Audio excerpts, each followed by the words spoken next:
Live from Hollywood, California, VJ Vernon Husky, the Big Vanilla Funnies, Unsportsmanlike Conduct. Unsportsmanlike conduct.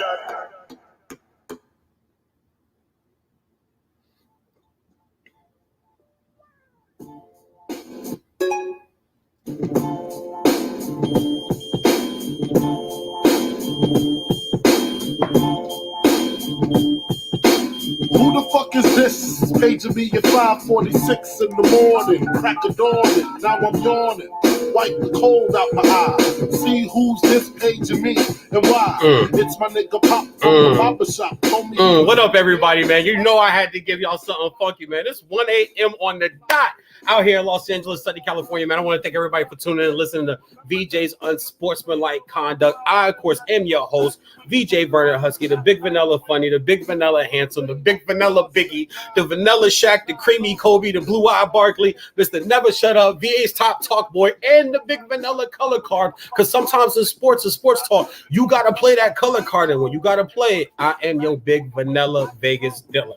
Great show for you guys lined up, man. I want to thank everybody that's listening right now live on Spreaker.com and iHeartRadio. I want to thank everybody that is tuned in live on my StreamYard and my YouTube channel. And I want to thank everybody over here that is tuned in right here on my IG. I've been drinking. I've been chilling with Mary Jane. So you already know the show is about to get deep and it's about to get fresh. I'm going to entertain you. I'm going to make you laugh. I'm going to make you mad. I'm going to make you smile. I'm going to make you thinking differently. I'm going to make you change your opinion. I'm going to make you stick with your opinion. But at the end of the day, you will respect my skills and you will respect how we do things here at Vesson Sports Network. Right into it. Opening rant. I have always been the sports fan guy, whether it be baseball, basketball, football, track, NASCAR, golf, does not matter.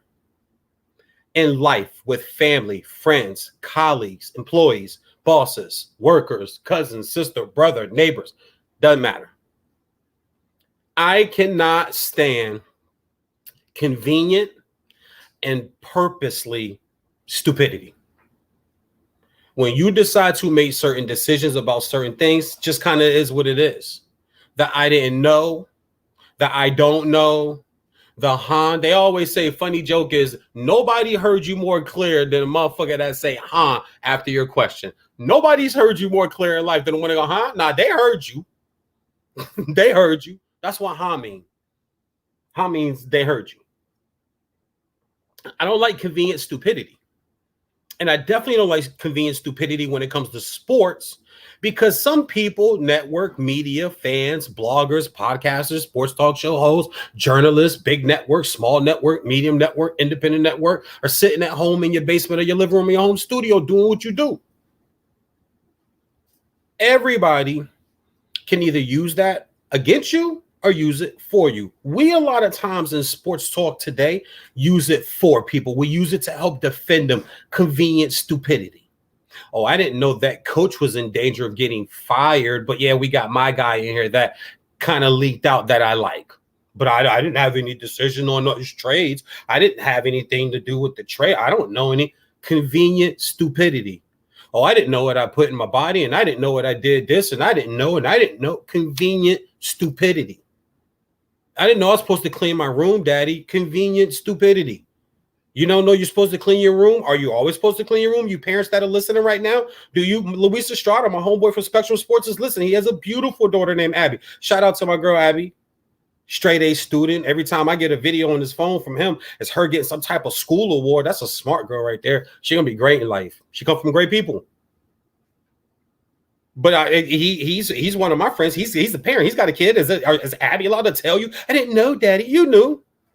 I don't like convenient stupidity. And then I don't like the defense of convenient stupidity. And I fight in between it because I try to stay the course that I always am with sports. I always tell people I can change parts of my opinion by different information or by other people that I talk to and deliver their debate or deliver their opposition to what I'm saying in a particular way. I can always listen to that. I don't have a problem listening to you. And sometimes I could take something from you. Doesn't mean I'm going to change my whole perception. But if you have me kind of change a little bit of the door locks and stuff, I'm not repainting the house. I like that color. I picked that color out. I got my ass out there in the hot ass sun and painted that damn house. I'm not changing that for you because you came along and said the color don't look good. But maybe the border frame of the window could change a different color. Maybe I did that wrong. Maybe I put the wrong type of colored numbers on your house, for your address, right? So if it's 2365, you go get a 2 and a 3 and a 6 and a 5. Maybe I chose the wrong color for that. Maybe I shouldn't have got the gold ones because over years they fade and become brassy and rusty looking. And then you're too busy with the kids and you don't get to change it. So it makes the house look worse. It's not a big part of the house, but it's a little part that makes your house look worse. Your house in sports talk is your argument. It's your debate. It's your rebuttal. It's your opinion. That's your house. I'm not going to change my whole damn house for you, but I will listen to you. I might change certain little things here, but convenient stupidity is not one of them. I'm not changing that I don't like and I don't listen to, and I have no hard, sad feelings or feel sorry for anybody who's using convenient stupidity. It's not to call people stupid. And if I have to explain that to my fan base by now, then tune into somebody else. I'm not your guy. Tune into somebody because I can't be explaining myself to y'all all the damn time. I'm not from the cancel culture shit where you got to explain yourself or you have to set up all these verbal variables to get your point out. Well, let me say this, or let me preface my opinion by saying, no. Here's my opinion. This is what it is. Now, if you have a problem with it or you have a rebuttal to it, you're more than welcome to ask and say it. Don't take what I say and then run. Hold on. You don't like it or feel something about it, ask me. I'll explain it to you. Even the explanation, you still might go, oh, okay, yeah, I don't fuck with that. Okay, cool. But at least it's clear. There's a clear understanding there. That's how sports debate used to be, and that's how I used to go. And now we start to use convenient stupidity to defend people. We did it for Sammy Sosa. We did it for Lance Armstrong. We did it for Mark McGwire. We've done it for countless NFL players, even though their convenient stupidity of choice was probably like cocaine. Michael Irvin, Darryl Strawberry, Dwight Gooden admitted, Mike Tyson admitted cocaine users in the prime of their athletic life. They're not the only ones. Somebody put them onto it. And somebody else from the athletic world was with them while they were doing it. And I will bet money not everybody said no. Somebody else did it. It's the culture. But don't give me convenient stupidity. I didn't know it was coke I was snorting. Going through a bad time in my life. So are we all. Even the richest of the rich. The famous of the famous. When the cameras are on and the magazines show up in a paparazzi, a pizzeria, whatever the fuck that shit's called, and the networks are there, they know how to put on the smile, they know how to put on the face, they know how to put on the mask. They're professionals at it. It's what they do. Some of them go home to the biggest damn houses with the biggest breasted woman, the biggest booty woman laying there, or the finest blonde with blue-eye hair, blonde hair, blue-eyed laying there and is miserable as hell. Beautiful home, kids, and all of that shit, miserable as hell. When the cameras come on, things change. When the cameras go off, things get real. We all have problems. But we all aren't allowed to go break like an open rule or use convenient stupidity and then be able to have people feel sorry for us about it. I look at sports like I look at life in a lot of ways where to me, it's clean and clear across the board. There's no variables. You don't know. By the time you get to like 21, 22, you know what to do and not to do in your life. Now, whether you decide to make them decisions or not, it's on you. We all made some dumb decisions when we were young, and a lot of us had to pay for them. It kills me when I see older people go, what did you do at 21? A whole fucking lot that I didn't get caught for and I got away with. And it's a lot of stuff that I got caught for and had to pay for. And not many people felt sorry for me. And I missed out on shit. Oh, you didn't miss out on it. Yeah, but it doesn't matter. It was my Olympics. How do you know? Sorry to hit y'all with so much psychological sports warfare this morning at 1 a.m. back east. Well, 109 now. But it just is what it is. I don't like convenient stupidity in sports. And Sha'Carri Richardson has gotten herself and to be honest with you, some really light work. This isn't even deep. She's not being investigated. She's not being indicted. She's not being sought after by the FBI or anything like that. Because if anything, all right, fine, catch me blowing some trees. Don't catch me with any performance enhancing. And if I say no, the government comes after you. Marijuana, 30 days, can't run the 100, but your suspension will be up and you still may be able to run the 4x1. So the narrative of she's missing the Olympics is not true. It is still eligible for her to be able to run the 4x1. It's the last race of the Olympics, the men and women's 4x100 relay. The last event of every summer games. Been that way for centuries, decades, long time. So she's not missing the Olympics, but convenient stupidity has played its role here. And now we have very, very, very few celebrities who just want to be honest and just say, look, it sucks. Testing for weed sucks. It's stupid. You're allowed to feel that way. You're allowed to say that. It's stupid as hell. They need to stop because you are costing someone this great opportunity, but she's costing herself this great opportunity because you already know they're going to test you and you smoke it anyway. And you get caught and now you can't run the 100. I tell you right now, she wasn't winning the gold medal on the 100. Shelly Ann Fraser-Price from Jamaica is winning the gold medal in the 100. Guys, trust me on this. I'll put money on it. Anybody hit me up right now. Anybody could put money on it. Anybody could bet me. We'll put $100 on the women's final. Shelly Ann Fraser-Price from Jamaica gets there. She's winning it. She's beating Sha'Carri Richardson. Sha'Carri would have to dope. And we'll get to that in a minute. She would truly have to dope to get into to beat her. She'll get in the finals, but she's gonna have to juice to beat her. She's almost a second ahead of her best record. So let's go to this. It's low-hanging fruit to talk about, oh, she knew and she didn't do this. And I've already covered all of that. Celebrities are gonna say what celebrities say. I know we want to make this into a black thing, and I'm black, and anybody that knows me knows that I'm as black. I'm as black power as they come. It's always the light skin guy, right? It's always the light skin. It's the Malcolm X, right? Red. It's what's the guy name that's out right now? Light skin dude, Sean. I forget his name. The guy, he's an activist, light skinned brother with the wavy hair and the glasses. I forget the guy's name, but him, another light skinned brother, hardcore black activist. Angela Ray from CNN, light skinned woman, real hardcore about her blackness. So I'm them. Like real talk, I'm them. But I just don't think we should be using it in this sense. Now, the way they paraded her on TV this morning or yesterday morning, now that it's after 1 a.m. here in Los Angeles, the way they paraded around on TV yesterday really pissed me off. She looked super uncomfortable. Where the fuck is her team? Where's her team? Somebody tweeted, man, look at all that energy. She can't stand still. She's got so much energy. No, it was uncomfortable for her to have to sit there and explain that and relive that the reason why she did it is because she had found out that her biological mother had died. And she was dealing with a lot. Now, I'll touch on that for example. I told someone earlier today, I wouldn't have never even told them that.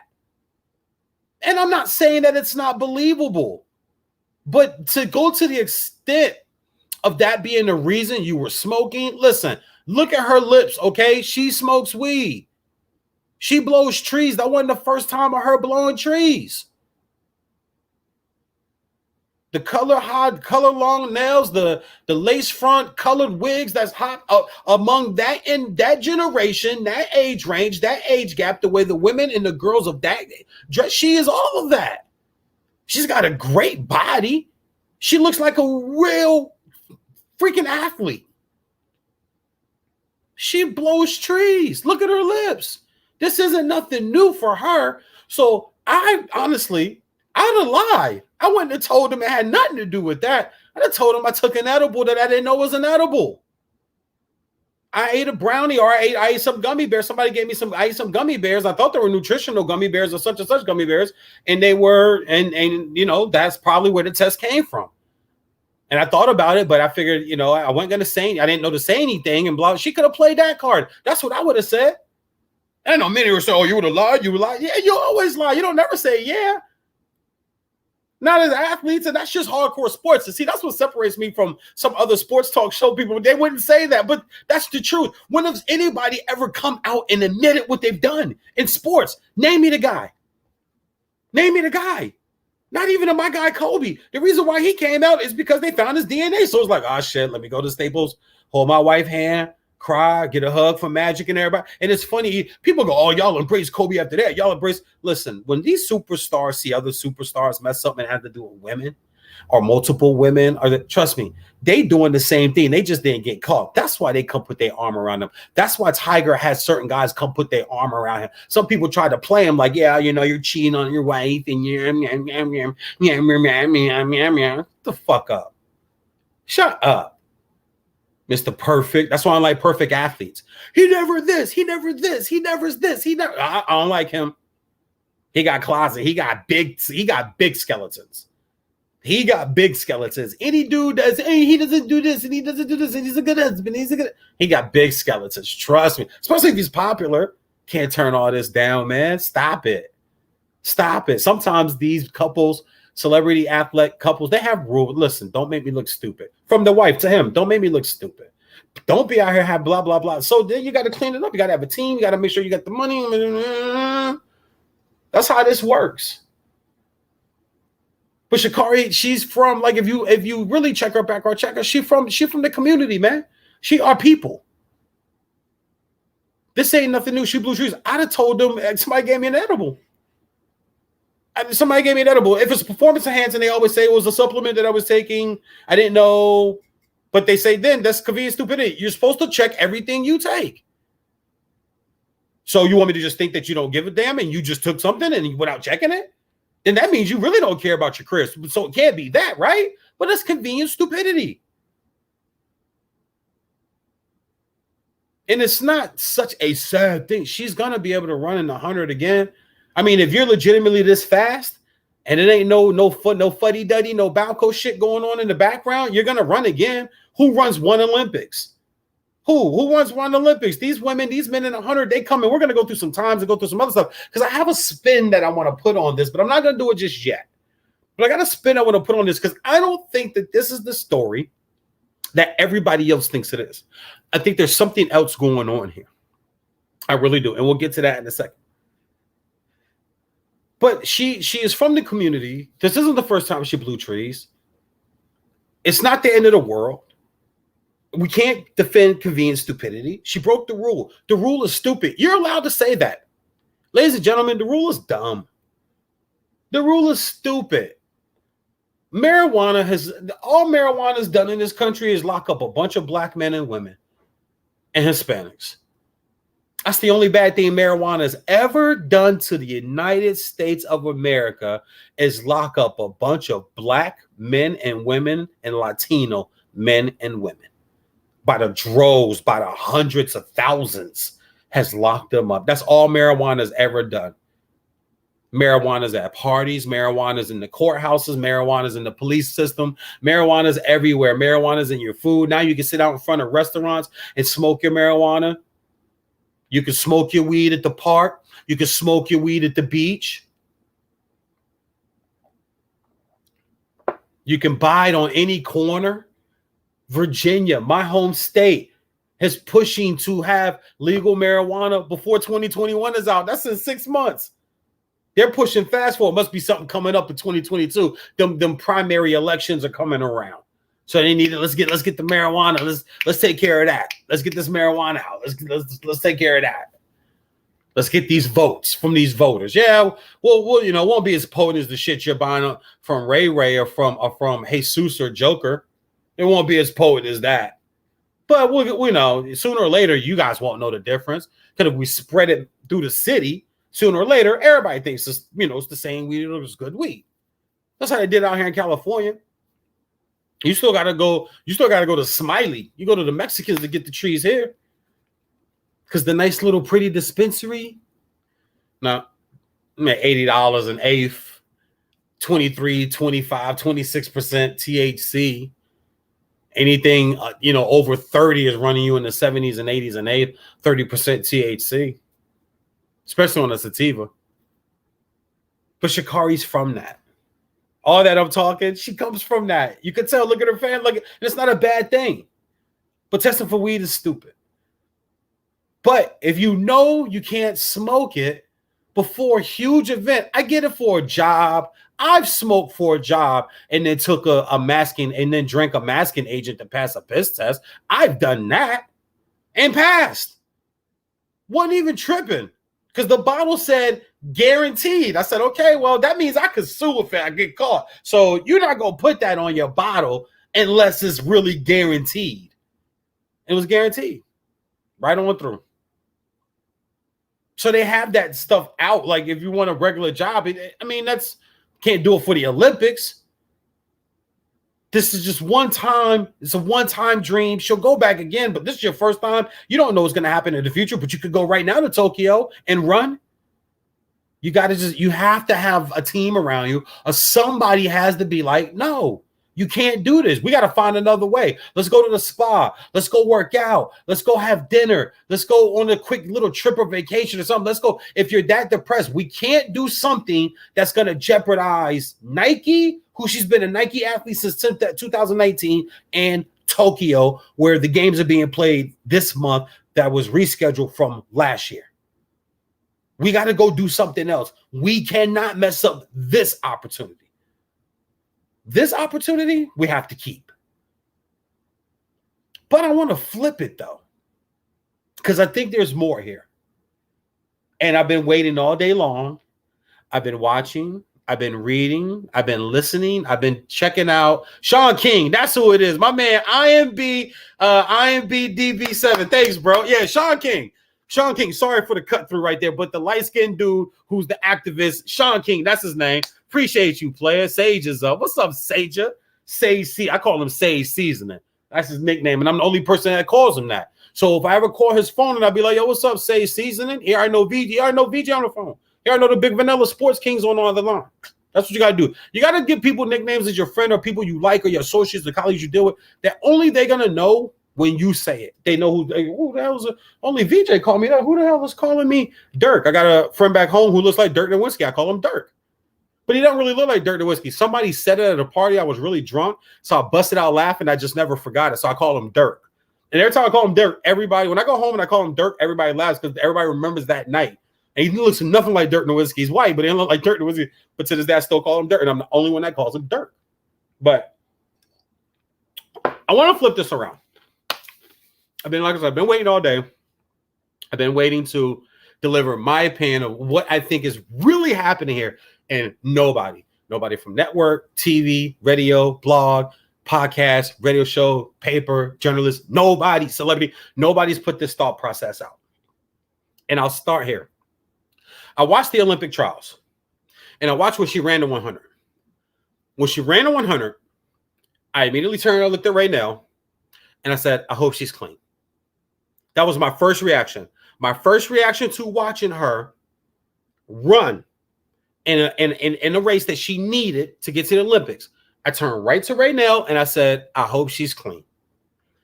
I've seen enough sports in my lifetime. I'm in my mid-40s. I've seen enough sports in my lifetime. I know dirty or can be perceived as dirty when I see it because I've seen it so many times. If you see a girl who acts a certain way on a certain date and you go through 2 or 3 of those, over 10 to 15 years, meeting women on certain dates and going on certain dates with them, those 3 characteristics, those 3 women, if they pop up, you'll see them. You'll see them like this, like I've seen this before. I already know what this is going to be. Now, there might be little different nuances, but at the end of the day, it's gonna end the same as all those other ones ended. Or it's going to end around about the same as all those other ones ended. Because you've seen it before. And I'm not saying she's dirty, but what I do believe is happening right now And if I'm off, fine. But man, if I cash in, I was on Fox Sports Radio last week on the Odd Couple, Chris Broussard filling in for Rob Parker on vacation. And I told him I don't like low-hanging fruit in sports talk. I reach. I reach. I don't care. If I'm wrong, I'm wrong. But if I'm right, oh, you guys are right on the fruit that's right there, man. I got that big-ass, beautiful tangerine way up there. I want that. I want that one right there, man. That one's closest to the sun. It's getting the most energy. The less bugs can get up there to mess with it. That's a pure piece of fruit right there. I don't like low-hanging fruit. It got gnats and mosquitoes fly down here, man. You know what I'm saying? Everything that falls off the branches falls on this fruit down here. You got to wash and clean this fruit 10 times more than that big-ass, beautiful tangerine that's up in them branches. I'm going to get that one. That's how I do my opinions with sports. So this is a huge reach, but I think that they are investigating her for PEDs. And the weed test came up. It's enough to snag her now and get her out of the 100 because maybe they are trying to clean up the sport. I don't know. I know cycling's dirty. I know international soccer's corrupted. I know the NBA officiating is corrupted. I know that baseball has steroids and sticky stuff for pitchers to make certain pitches do certain shit on certain parts of the game against certain hitters because the analytics tell you this and the left-hander and the right-hander and the 2-1 count and the 3 count, 3-2 count, and 3-1 count, the 0-2 count, the 0-1 count. Got to throw this pitch. Well, got to throw this pitch. Let me rub the head. Let me get some of the sticky shit. Let me get some of the sticky shit on it because I needed to drop on. Everybody swinging for the fence, so it's got to drop right there because everybody's swinging for the fences. Strikeouts are out. Pop-ups are up. Strikeouts are up. So there's always cheating. And when you can see it, and then you do some research, I'm going to give you guys some numbers here. When you see it, then you start to see some of these numbers, it kind of makes you go, Old school Arsenio Hall. Things that make you go, And when she got the LSU, Sha'Carri Richardson's 100 time was 11.28. It was 11 seconds, 0.28. There had been 2,218 faster runs in a 100 than that time right there. I say that to preference. We all know everybody's chasing FloJo. FloJo's still the world record herder. She has the top 3, all in 1988, one at the trials. Her fastest was at the trials. She didn't even run her world record at the Olympics. That's a very big misconception. She didn't run her world record at the Olympics, and I actually think I can back check that for you guys right now. I'll find it in a second here because I had it pulled up and I was working on it. Earlier. So let me see here. I know Radio World. Please bear with me here for a second. All-time women's 100 meter times. And we'll bring this up and we'll add this into the show because I had this stat up. I had this up earlier already. So, okay, there we go. So I just wanted to make sure that I am correct. Exactly. Okay, so I am correct. And her world records were in Indianapolis that year in 1988. Those were the Olympic trials. Those were Olympic trials and going into the Olympics that were in September that year. The Olympic trials were in July. On the 16th and the 17th, back-to-back days in the first round and in her first quarterfinal, she ran a 10.61 and a 10.49, which is still the 2 fastest times of all time. And so when she got to the Olympics, the 10.63 of the 10.62 that everyone loves to show for highlights, that wasn't even a world record. So she didn't even run her fastest time at the Olympics. That is almost a full second faster. Her world time is almost a full second faster than Sha'Carri Richardson's time when she was at LSU at 11.28. Shelly-Ann Fraser-Price is fourth with a 10.63. That's why I said, that's why I feel like if she runs well at the Olympics, she's going to win the gold medal. I don't think there's anybody that's going to be faster than her and run the gold and win a gold medal. Carmelita Jeter, she runs a 10.74 and 09. She ran a 10.83 3 other times. So that's like her range she's in. FloJo Also in 88. Now remember, guys, there was questions about FloJo juicing. I know we're not supposed to say, once again, I'm a different guy because she's, have gone on to be, with the Lord, and she died kind of early in age. She didn't die middle age, or when FloJo died, it was like a shock to the world when FloJo died because she wasn't old. People, you didn't see her as an old person about to die. And I believe she was maybe in her late 40s or early 50s when FloJo died. I'll double check that also too. But if you remember, there were people who wanted her tested, and they said, this is just too fast. We've never seen this before. I mean, if you think about it, Marion Jones ran a 1070 in 99. She ran 1071 twice in 98. She ran a 1072 3 times also in 98, and she cheated. She took performing enhancing drugs. She went to prison for lying about it. And the best she could run was a 10.70. And she did that once in 10.71, 10.72, 5 more times respectively, 2 and 3, as far as the 7.2 and 7.1 go. Sha'Carri ran a 10.72, which is the 6th fastest woman ever, coming down from an 11.28 while she was in college. One thing about sports that I'm also not tricked by is the term "he came out of nowhere." Nobody comes out of nowhere. There are so many prodigy stories. There are so many links. There are so many websites. There are so many shows. Anybody with a laptop and a phone can promote themselves into becoming a millionaire, multi-millionaire, star athlete, actor, comedian, whatever you want to do. We have the technology now to put yourself out there and people see you coming. There is no out of nowhere. Tiffany Haddish didn't come out of nowhere. Will Smith didn't come out of nowhere. Denzel Washington didn't come out of nowhere. Michael Jordan, Kobe Bryant, LeBron James, Magic Johnson, Tom Brady, Joe Montana, Wayne Gretzky, Deion Sanders, Bo Jackson, Herschel Walker, Ken Griffey Jr. Who came out of nowhere? You knew about these guys early, and now you know about them when they're in high school. LaMelo Ball, Rookie of the Year. We were watching him as a freshman in high school. His dad was telling us 5 years ago, my boy, my baby boy, he gonna be the one. You watch what I tell my baby boy gonna be the one. Never lost. Undefeated. I'd have beat Michael Jordan one-on-one. I like LeVar because he's a black man taking care of his sons. All that other shit I don't care about. Like, so what? You do the same. I'm promoting my kid. And if we could get in, eventually I'll go away. Eventually I'll go away. But my job is done. Y'all love Melo. Y'all can't stay off of him. Y'all love Lonzo. Y'all can't stay off of him.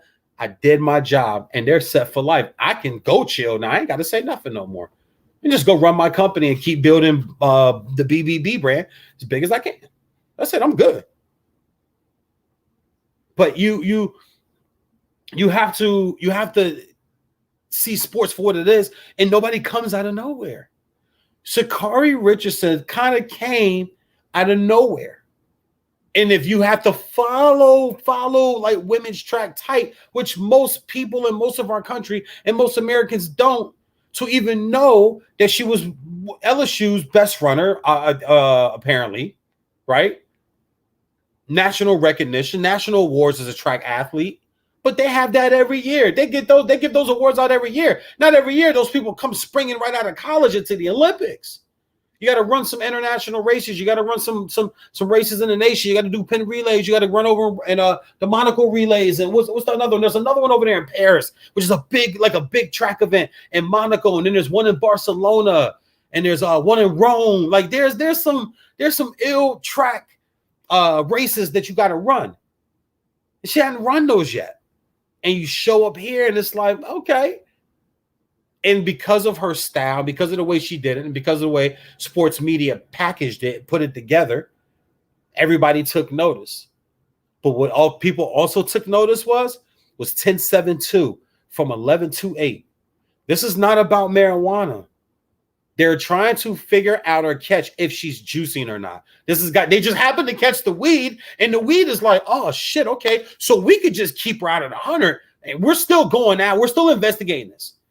Mark my words, people. She is being investigated privately and quietly for performance enhancing drugs because her time really shocked people. 6th fastest time ever at 21. Youngest Olympian, like youngest track Olympian, I think it is. And I mean, you're talking about a list of Carmelita Jeter, FloJo, Marion Jones, Gail Devers, Gwen Torrance. I mean, Shelly Ann Fraser-Price. These are some fast women. And once again, like I said, Marion Jones ran a 10.70, which is 0.2 seconds, 0.02 seconds faster than Sha'Carri Richardson's 10.72. And she cheated to get that. That's it. And I'm not saying she's cheating. But my initial reaction was, I hope she's clean. Because let me tell you what happens in sports a lot. And the reason why I said it was because of her jubilation. You could be happy. Usain Bolt pounded his chest, did the Bolt sign and all of that shit. But it was a way that he did it that had a little flair and flash to it where it wasn't kind of off-putting. I've seen comments where people think that her type of celebration stuff don't bother me. You know what I'm saying? That's the era I'm from. That's what I'm sorry, excuse me. That's the culture I'm from. Black people, Americans, we pound our chest, we talk, give me my respect, feel me, you know what I'm saying? Whatever. Y'all know me, know about me, whatever. Chris Paul was saying that. We'll talk about Chris Paul later in the show, but he was saying that one of them games, y'all know me after hitting a shot or something, that's our culture. That's how we talk. But when you do it in a certain manner, you are going to draw eyes on you. And it's a shame that Black athletes still have to kind of be careful of what we do and how we do it, because sooner or later, they'll burn your bridge, man. Ask Cam Newton.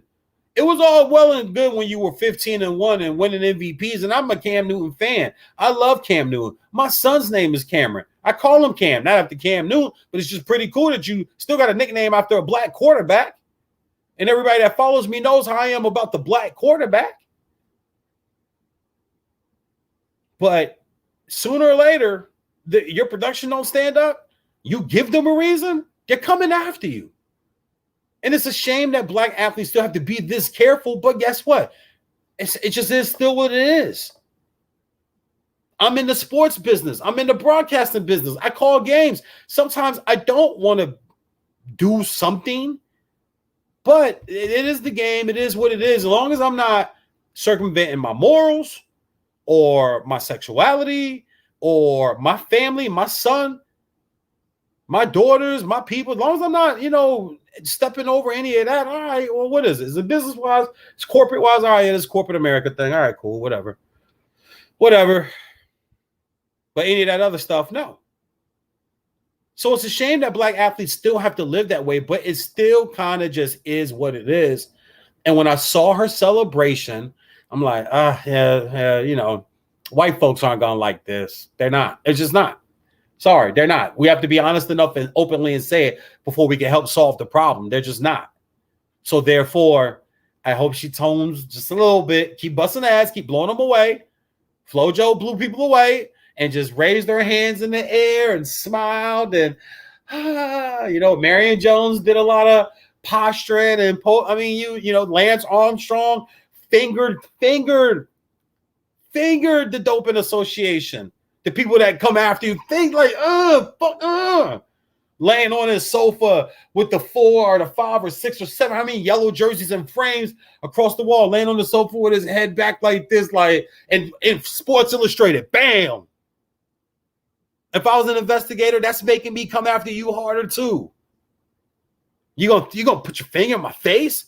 Y'all know when you was a kid, get your finger out my face. I ain't touch you. Get your finger out my face. Get your finger out my face. I'm not touching you. I'm not touching. Get your finger out my face. Get your finger out my face. I'm not touching you. I'm not touching you. Get your finger out my face. I'm not touching you. You can't do that. You have to kind of know how to do it. And see, once again, no one in her camp has been there for her. No one in her camp has been covering for her and hooking her up. And this is not about marijuana. They're trying to catch her as she's doping. Trust me. The marijuana test, God, it almost makes me feel like it was even more convenient stupidity for you to do it if she's doping. If. And I know I'm going to get pushback for people. Oh, you're trying to tear down the sister. Those are people who don't watch me, don't know me, don't know nothing about me. No, I'm not. I'm talking sports. This has got nothing to do about sister, black people, white. I'm talking sports. If she's doping, it was stupid. It was even more stupid to smoke. When you're doping, you can't do nothing but eat tree bark and drink ice water. That's it. That's it. If you're doping, you can't afford to do anything else. Why would you?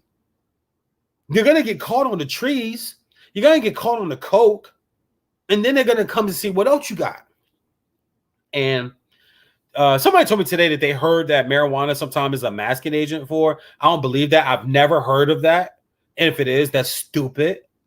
That makes no damn sense. How the hell is marijuana a masking agent for a PED? Why would that be? That makes zero sense. But I think that's what this is, man. I think they're coming after her. And listen, there were some other women that had some questionable times. There were some other women that had some questionable time, even on the men's side. If you look at Usain Bolt, right? He owns 7 of the top 15 100 times, all from 9.67 down to 9.58. That's fast. That's that's hawking. That's moving. There's only been 12 guys that have placed the top 75 times in the men's 100. 12. Nobody comes out of nowhere. Remember Ben Johnson came out of nowhere? I'm showing my age right now. Go watch the 30 for 30 Ben Johnson. Go watch the 30 for 30 on Ben Johnson. Ben Johnson came, and it says it on the documentary. Ben Johnson came out of nowhere. That happened, guys. Canseco kind of came out of nowhere. Somebody tell me where Canseco played college baseball at. Somebody tell me like what farm league he was out of, like what minor league team he played for. Canseco kind of came out of nowhere, right? Bash Brothers, nowhere. The Cheaters come out of nowhere. Marion Jones, nowhere.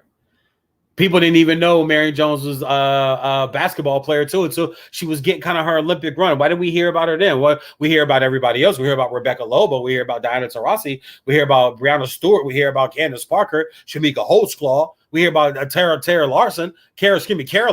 We hear about all these other female basketball. We don't hear about, huh? Come on, man. And I think that this was a luck find. This was a luck find. I'm telling you guys, I'm going to cash in. The more I talk about it, the more my soul is telling me I'm right on this.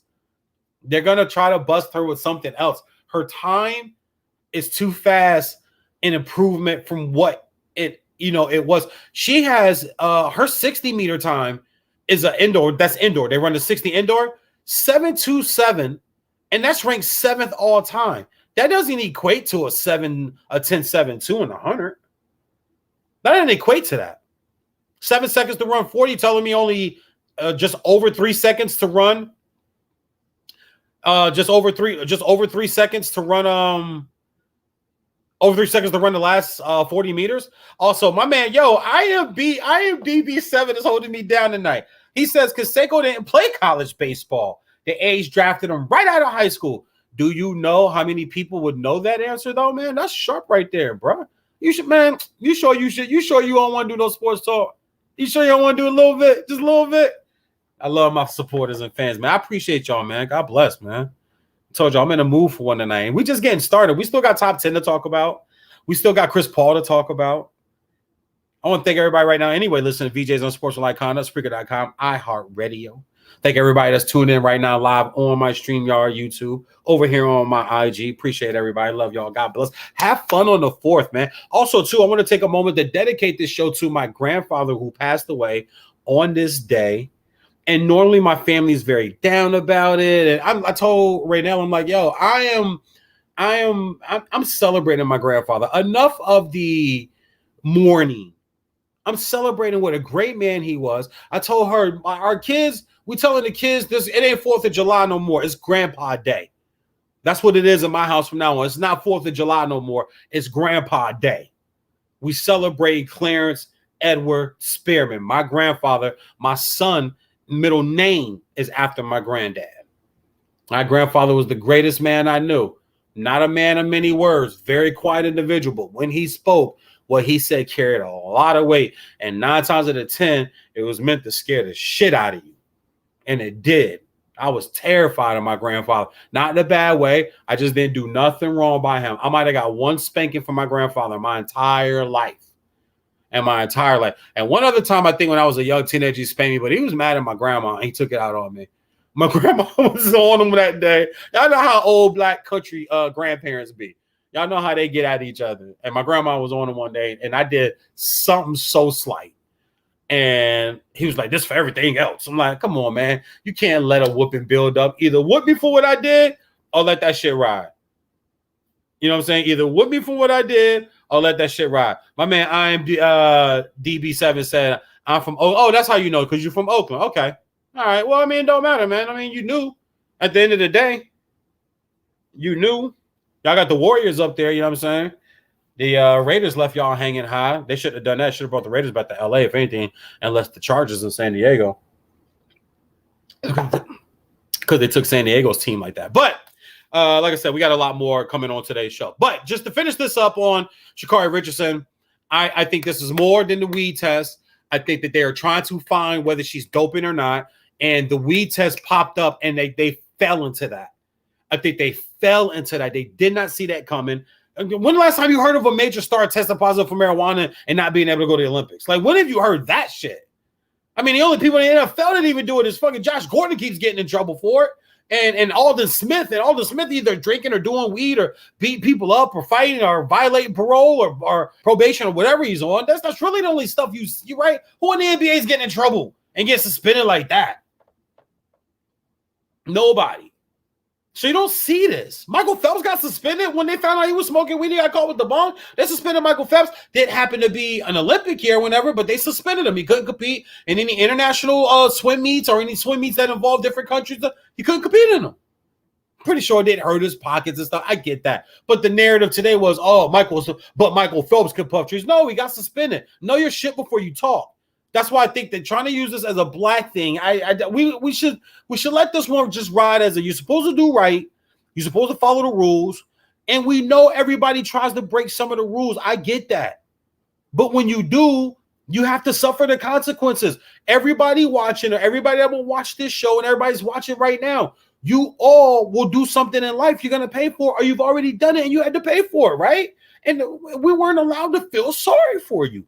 If it was a move and a conscious decision you made that you knew was against the rules, that's not trying to play a card. That's just like, bro, I mean, come on. That's like HGH, right? Like, you knew I didn't know what was in my smoothie. And you know what's in your smoothie? Smoothies are easy. Strawberries, blueberries, bananas, oat milk, chia seed, flaxseed, little ginger blend, ice blend. What else are you putting in there? You don't know what's in that protein powder? Come on, man. Everybody on the team's using it. Use what everybody else is using. Stop going out trying to do your own shit. If you got 53 starters on, or 53 people on the NFL roster, and 52 of them are all on the same protein, shouldn't you probably do like the same protein? Or 52 of them are on 5 or 6 different proteins, shouldn't you probably do one of the 5 or 6 proteins that the rest of the team's using? Why'd you go to Budapest and try to get some protein? Why'd you order protein from Sheboygan? You thought that was going to work? That's convenient stupidity, man.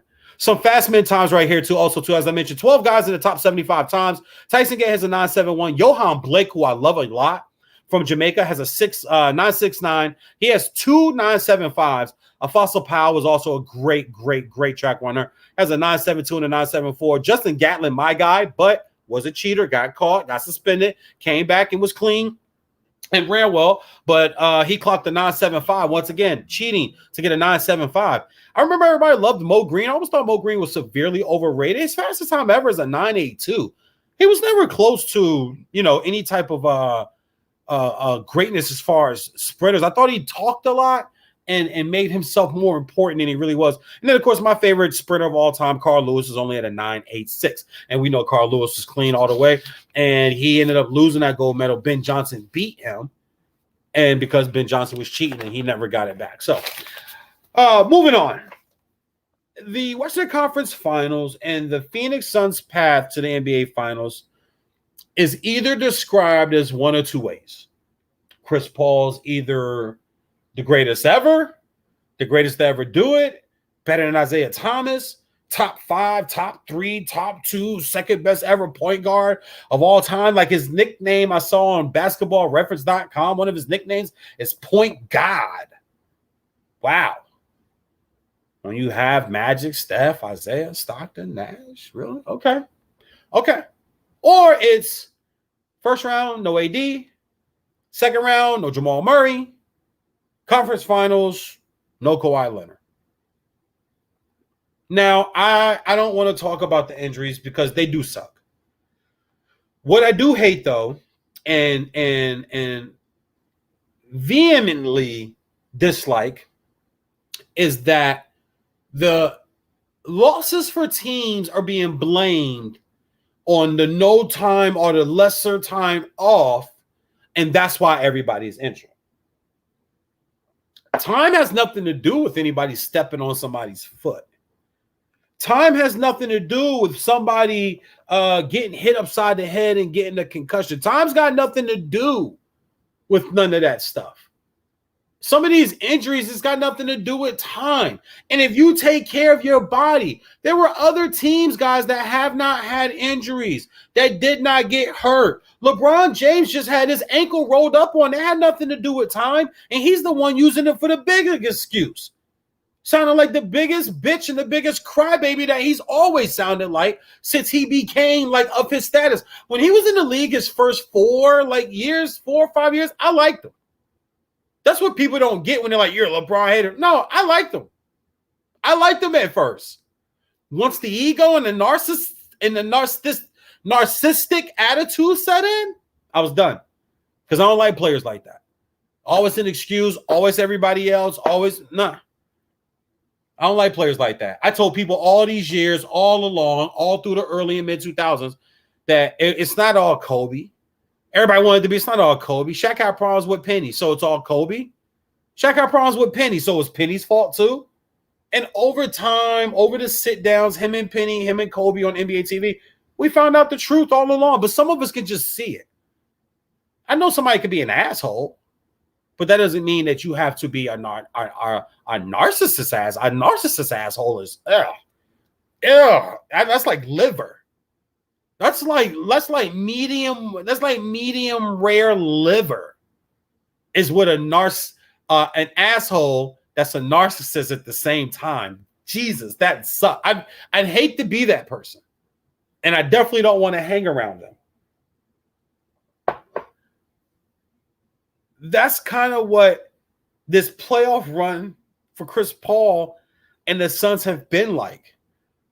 It's been like medium rare liver. Like, I don't really, okay. What do you think of the Suns? I was on the show the other day. What do you think of the Suns, VJ? It's hard. I mean, Devin Booker, Ayton is a good player.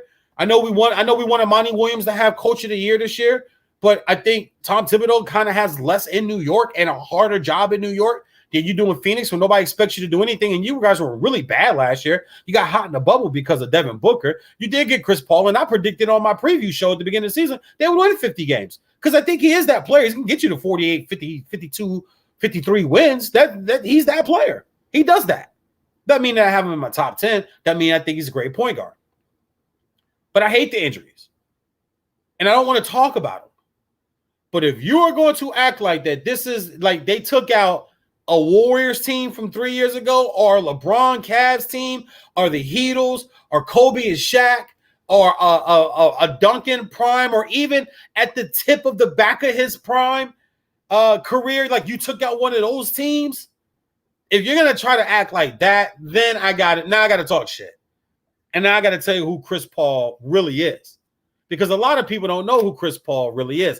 I happen to do. No people in his camp, no people from where he's from. I have the same type of family members where he's from. Winston-Salem, North Carolina is where he went in Wake Forest. From Carolina, I have family all over Carolina. I have family that have seen him and been around him and known of him and known him since he was in middle school playing basketball. And I don't like athletes that circumvent the game. Harden had to grow on me because I do see Harden kind of circumvent the game to get foul calls and the way the referees call the game nowadays. And At first, I questioned it, but then I did think to myself, well, if they don't call it, then he won't do it. But when you do things as far as flopping, dirtiness goes, and then act like you don't know what's going on, once again, convenient stupidity, I have a problem with it. Chris Paul does a lot of convenient stupidity shit on the court. Like, oh, I didn't mean to punch him in the nuts for the third time in my career.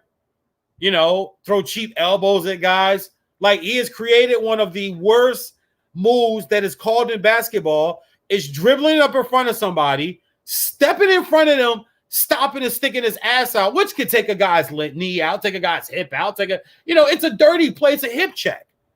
You don't hip check in basketball. That's a foul. You get called for that. You can't hip check. He hip checks people all the time. He's a dirty ass player. And he's been a dirty ass player. I'm going to just come out and say it. Chris Paul is severely overrated. And he's overrated because he is in the era of where the numbers will say something first other than what our eyes see and tell us. The numbers will say something first other than what our eyes will see and tell us. And I'll do this. We'll start with the top 10 point guards of all time. And I'll tell you right now, you're going to be surprised where Chris Paul is. So let's go there first, man. Let's start with the top 10 VJs on sportsmanlike conduct, top 10 point guards of all time. Number 10, I have Gary Payton. Gary Payton is a 16-4-7 guy. He has a defensive player of the year, 9-time All-NBA, 9-time All-Defense, steals champion 95-96, and 10 times in his career, he played or started between 80 or 82 games. The best ability in sports is durability and availability. Real quick sidebar, jump over here to the comments real quick because I gotta appreciate my people tuning in right now. My man Sage Seasoning is tuned in, so I'll read a few of his right now. Fat Cat said it's true. She might be able to compete in 30 days after a suspension. Thank you. That's right. Back to Sha'Carri Williams. She's not out of the Olympics.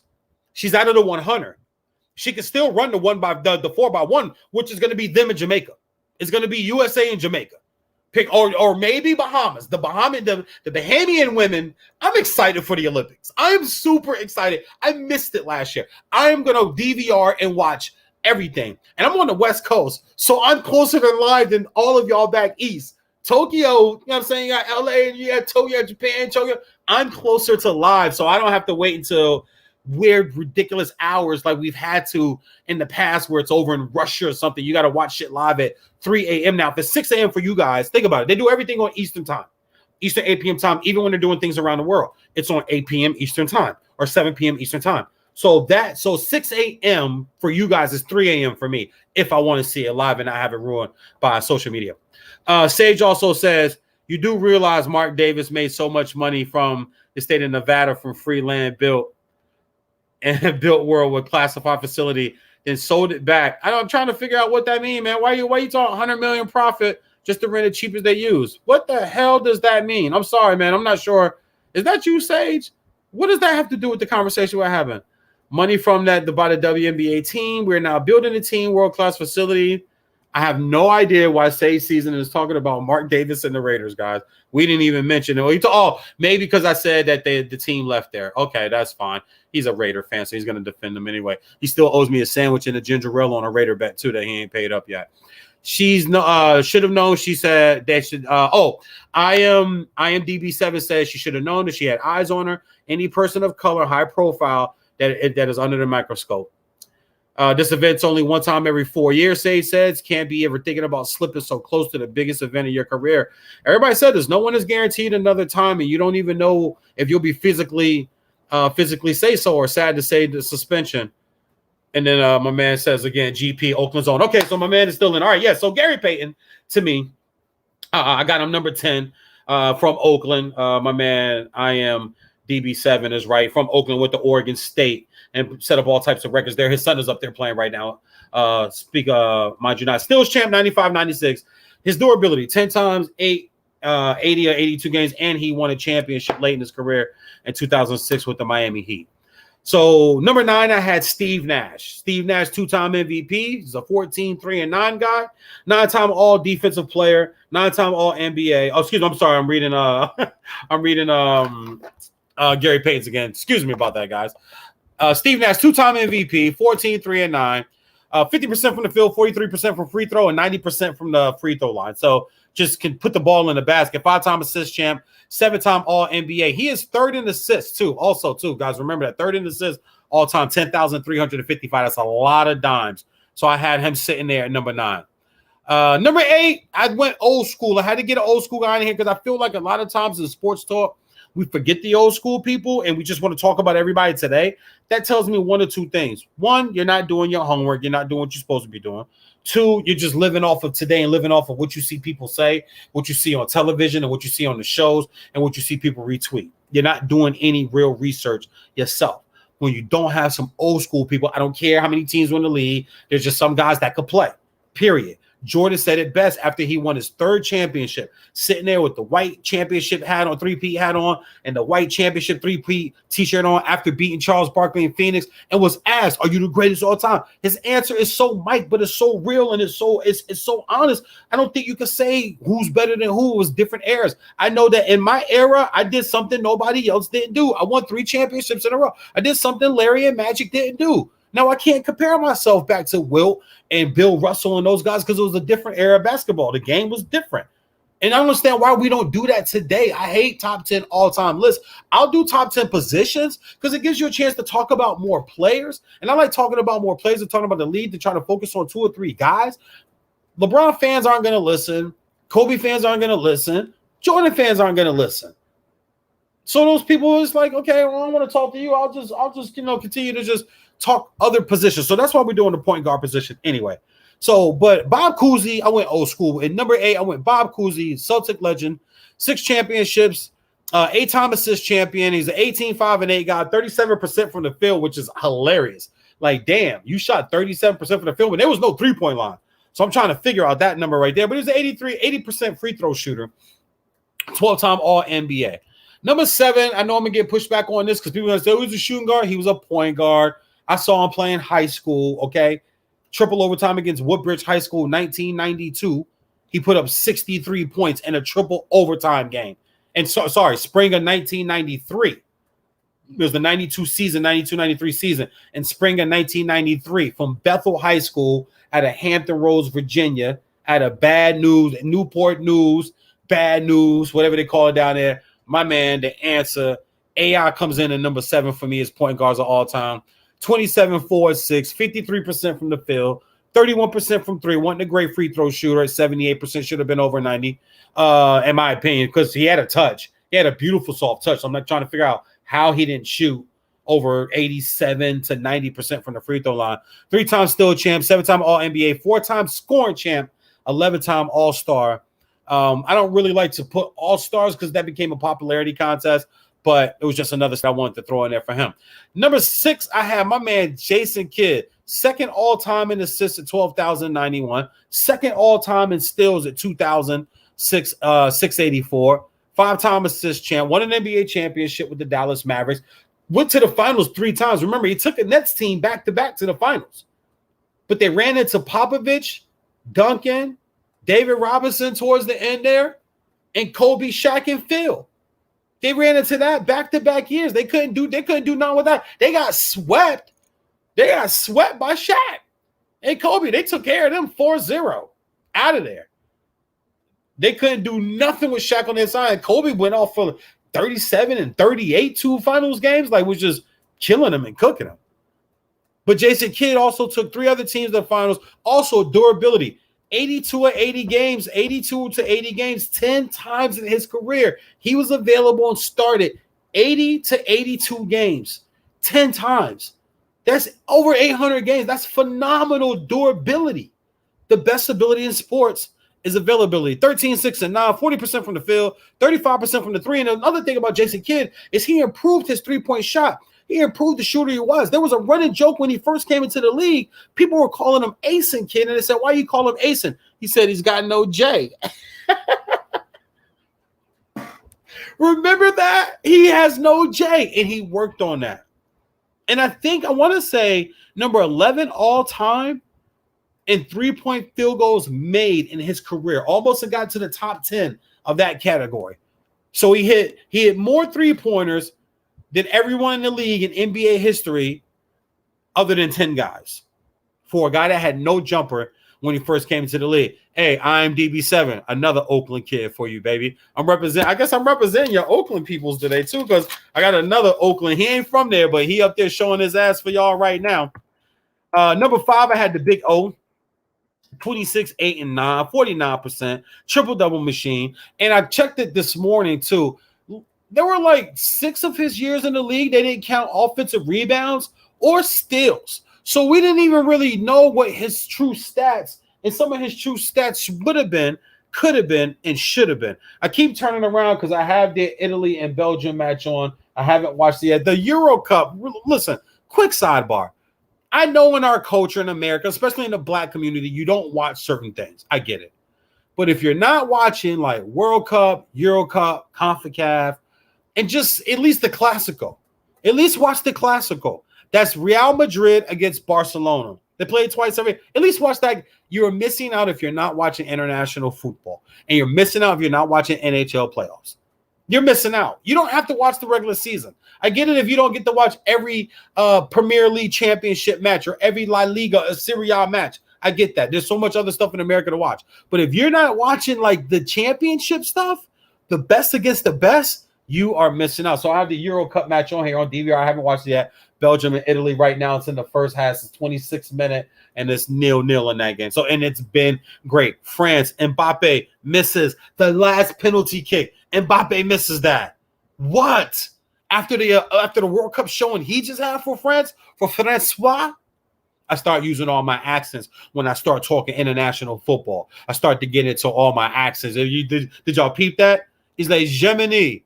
Germany is going to play Italy. See, you see how I went Germany, and then I went Italy on you. And then España. In the quarterfinals of the football, of the Euro Cup. Y'all see how I flipped that around? Y'all see how I did that for y'all?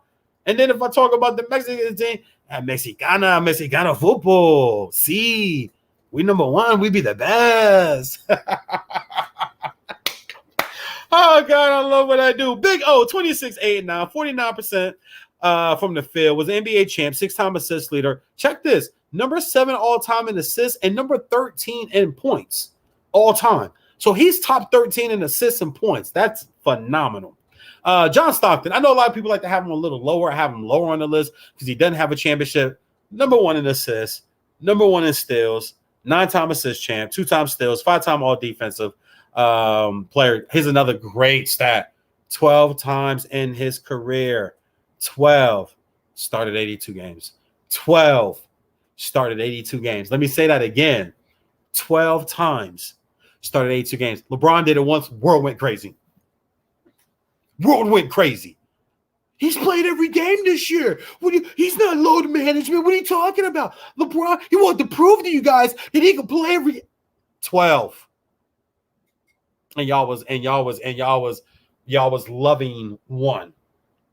Y'all were loving one. John Stockton is 11-12. 13, 3, and 10. Numbers aren't inflated. I get it. 51% from the field, 38% from the 3. I did not know that. I knew he was a good 3-point percentage, but I know he's almost 40%. I thought maybe 34, 35, but close to 39% 3-point shooting percentage, 83 from the line. I thought that was better for some reason. In my head, I'm thinking I'm going to look and it's going to be 88, 89. Only 83 from the free throw line. But once again, number 1 in assists and number 1 in steals at 3,265. And just just kind of went about his business. People always say, who was more important, Malone or Stockton? Point guard runs the team. It's easy to catch and be bigger and stronger than everybody and shoot layups a lot. Like, honestly, a lot of Malone are a lot of 8-foot jumpers. In all honesty, Malone could never play in today's game. If anybody goes, who would win between such and such a Malone? You got to, who rules we playing by? We play in my area. We play in Malone's area. It's a wrap, man. Malone was big. He was strong. He was cut. He was muscular. He was a machine. He's a dirty bastard too. Isaiah Thomas still got that same scar over his eye, and he was a cruddy dude too. I think he had All right, I ain't gonna talk personal. Anyway, but Stockton, I have it number 4. Number 3, my man Isaiah Thomas. I had to put Zeke in here at number 3. 2 champs, Finals MVP, assist champ, two-time All-Star game, 5-time All-NBA, 19, 4, 9, 45%, 30%, 75% from the free throw line surprised me. I thought that would have been higher.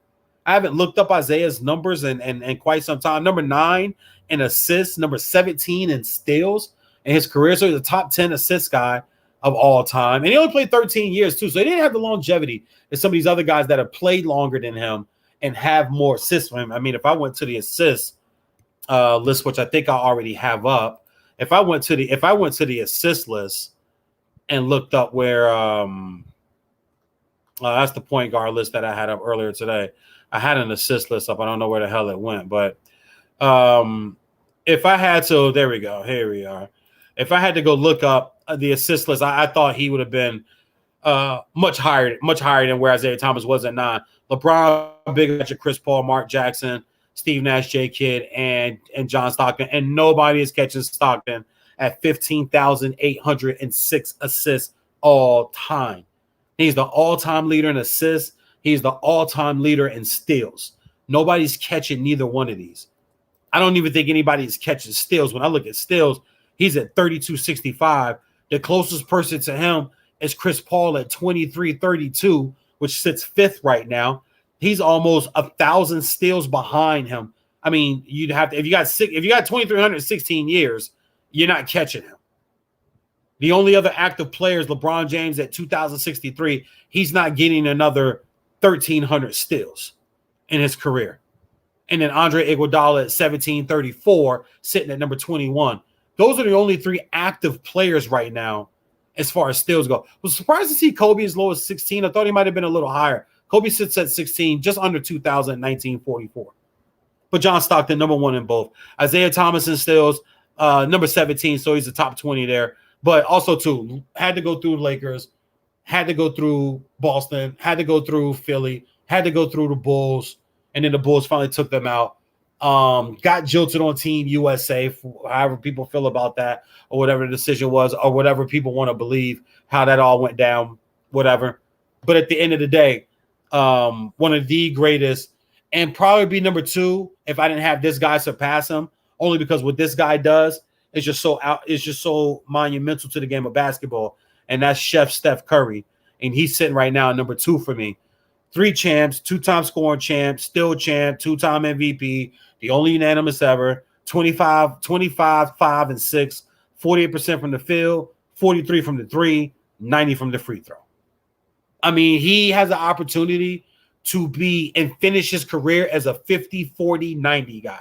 It'll take some 52 and 53%, 54, 55% shooting percentages over the next few years to jump 48 over some drives and some easy buckets and layups to jump over. And right now, Italy is taking a lead 1-0 on Belgium and the UEFA Euro 2020 quarterfinal in the 33rd minute. This stadium not as packed and crowded as some of these other ones in other countries. This is Wembley Stadium in London, so they haven't lifted. But some of these other stadiums in some of these other countries, they just said, fuck it, everybody come in. It's Euro Cup. Everybody come in. We ain't tripping. You know, we all going to die. We all going to die somewhere. We all going to die some way. So, but what this gentleman has done, Steph Curry, as far as what he's brought to Oakland, what he's done to that Warrior franchise, he's the greatest shooter we've ever seen of all time. He's going to be the greatest three-point shooter. He's going to have the highest percentage per shot, amount of shots taken, amount of three-pointers made, amount of points come from three-point line. He's probably going to lead the league one day, and amount of points from three-point plays, from getting fouled. He's probably going to lead from 4-point. Let's check out 4-point plays. I'll look that up real quick. Who all-time leader in 4-point plays in the NBA? All-time leader in 4-point plays in NBA history. And let's see what we come up with. Let's see what the internet. Nope, porch leader, 4-point play. Here we go. Let's see. This will be interesting. This will be interesting. So Steph Curry, okay, he's got some way to go. Oh, this is a great topic. This is a great, real quick sidebar. Nobody will guess who number one is. No one is going to guess who one. And I'm shocked at who number two is. I am shocked at who number two is. And I'm not too shocked at number one, but I wouldn't have guessed number one. Number one player of all-time 4-point plays in NBA history is Jamal Crawford with 47. With 47. And what's crazy is this has to be the craziest stat on this list. JJ Redick is second with 25. JJ Redick is second with 25. Reggie Miller, third with 23. Kobe Bryant, fourth with 15. There's Steph at 15. So Steph has a ways to go. I think he'll pass Redick and become second. I don't know if he's catching 47. How the hell is Jamal Crawford at 47 4-point plays? Jesus. Dirk with 14, Kevin Durant with 13 to round out that list. And it's crazy that James Harden doesn't, I don't know where. I'm sorry, James Harden has 34. He's not on the list, but James Harden has 34. James Harden is second all time with 34. So Jamal Crawford 47, James Harden with 34, 25 for JJ Redick, 23 for Reggie Miller, Kobe Bryant, Dirk at 15, Kobe at 17, Steph at 15, Dirk at 14, Kevin Durant. All right, so that was interesting. I never thought to even look that stat up or try to find a stat. But yeah, Jamal Crawford's number one. That's crazy right there. Jesus. He sets the record. 47? Who's guarding Jamal Crawford? So I think Steph Curry won't end up the leader there, but he'll be somewhere near the top. And then my number one point guard, 6 in assists, 22nd in steals, Magic Johnson. Even if you want to go against it, even if you want to try to pick somebody else, Magic Johnson's got the 3 MVPs. He's got the 3 finals MVPs. So that's 6 total MVPs in his career. Mike leads everybody with 11. He's got 5 season MVPs. And then he's got 6 finals MVPs. If we count the All-Star MVPs, if you just want to see how many MVPs a guy's had, that could be a new topic. Pretty sure some nerd out there in analytics will try to come up with that one. 4-time assist champion, 2-time steals leader. And he's a career 27 and 11 guy, 52% from the field, 85% from the free throw line. Magic was a great free throw shooter. And it was 52% from the field as a point guard. A lot of layups, man. That's a lot of fast break layups. And I know that there's someone who's missing from this list. There's somebody missing from my top 10 point guards of all time list. Just to recap that real quick. At number 10, I have the glove Gary Payton. Number 9, Steve Nash. Number 8, Bob Cousy. Number 7, AI. Jason Kidd comes in at number 6. Magic Johnson at 1. Steph at 2. Isaiah Thomas at 3. John Stockton at 4. And the big O Oscar Robertson, Mr. Triple-Double himself, comes in at number 5. There's someone missing from my list. All the numbers will tell me that I'm wrong. All the numbers will tell me that I need to put this guy on. Why isn't he on my list? And that's Chris Paul.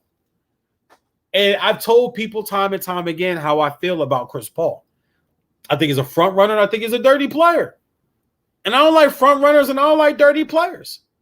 You can only mistakenly hit somebody in the nuts, so many times before I just see you for what you are and for what you do. He has circumvented the game so much. And as much as anybody. The fouls. There was a play in the game the other night where he shot a jump shot and grabbed the defensive player's arm, like on the forearm, and then flailed and flopped to the way. He didn't get the call. Oh, yes, he did. He did get that call. And Tyronn Lue should have actually challenged that, and he didn't. But he got that call. Like, you can't. I get. It's almost like invisible steroids. What he does, the flopping, the dribbling in front of somebody and putting on the brakes and stopping and hip checking people, that's like invisible steroids. That's an advantage that's really should be ruled out of the game. The way he plays the game, great dimes, great assists, man. jumpers, got the mid-range, got the fall away little jumper on the wing, off the wing, on the low block, on the box out area, on the paint area. He's got moves. I got numbers here for you for Chris Paul. Chris Paul has some tremendous numbers, but I always say in sports, there's always guys with tremendous numbers. And if we praised and made every guy a Hall of Famer with tremendous numbers, we need a Hall of Fame to be moved out to space because there wouldn't be any room for it here. 18, 4, 9, 47% from the field, 37% from the three, 84% free throw shooter. Durability is not the best. It's not what I like. Only 3 times compared to 12, 9, and 10 twice. I've read you off this list already. Only 3 times he's been available 80 to 82 games. All defensive 9 times, 10-time All NBA, 5th in assists at 10,275, 2nd in steals. Excuse me, 5th in steals all time with 23-32. Great numbers. Hall of Fame numbers. He's going to go to the Hall of Fame because we just put people in the Hall of Fame based on their numbers now. Blown 2-3-1 leads, never been to a finals, could never lead a team. Like this Phoenix team is not close to the Rockets team he had. It's not close to the Lob City, Los Angeles Clippers team that he had. It's not close. That team, those teams would have beat this team in 5 with a Chris Paul. If you could clone Chris Paul, but you give me that Chris Paul that was playing with those teams, come on, with Harden, with young Blake, DeAndre, Matt Barnes, JJ Redick, that Clippers team, it would have smashed this team. He's had teams that were better than this team up 3-1. This year, once again, no AD, no Jamal Crawford, no Claw. You should have gotten to the finals.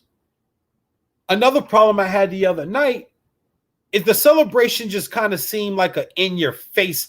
And I get it, but you haven't really earned the in-your-face moment because you've had opportunities to be much better than you've been and further than you've been in your career. And you didn't get it done. You don't really get to do it when you've gone through 3 injured teams and really give us an in-your-face type celebration moment.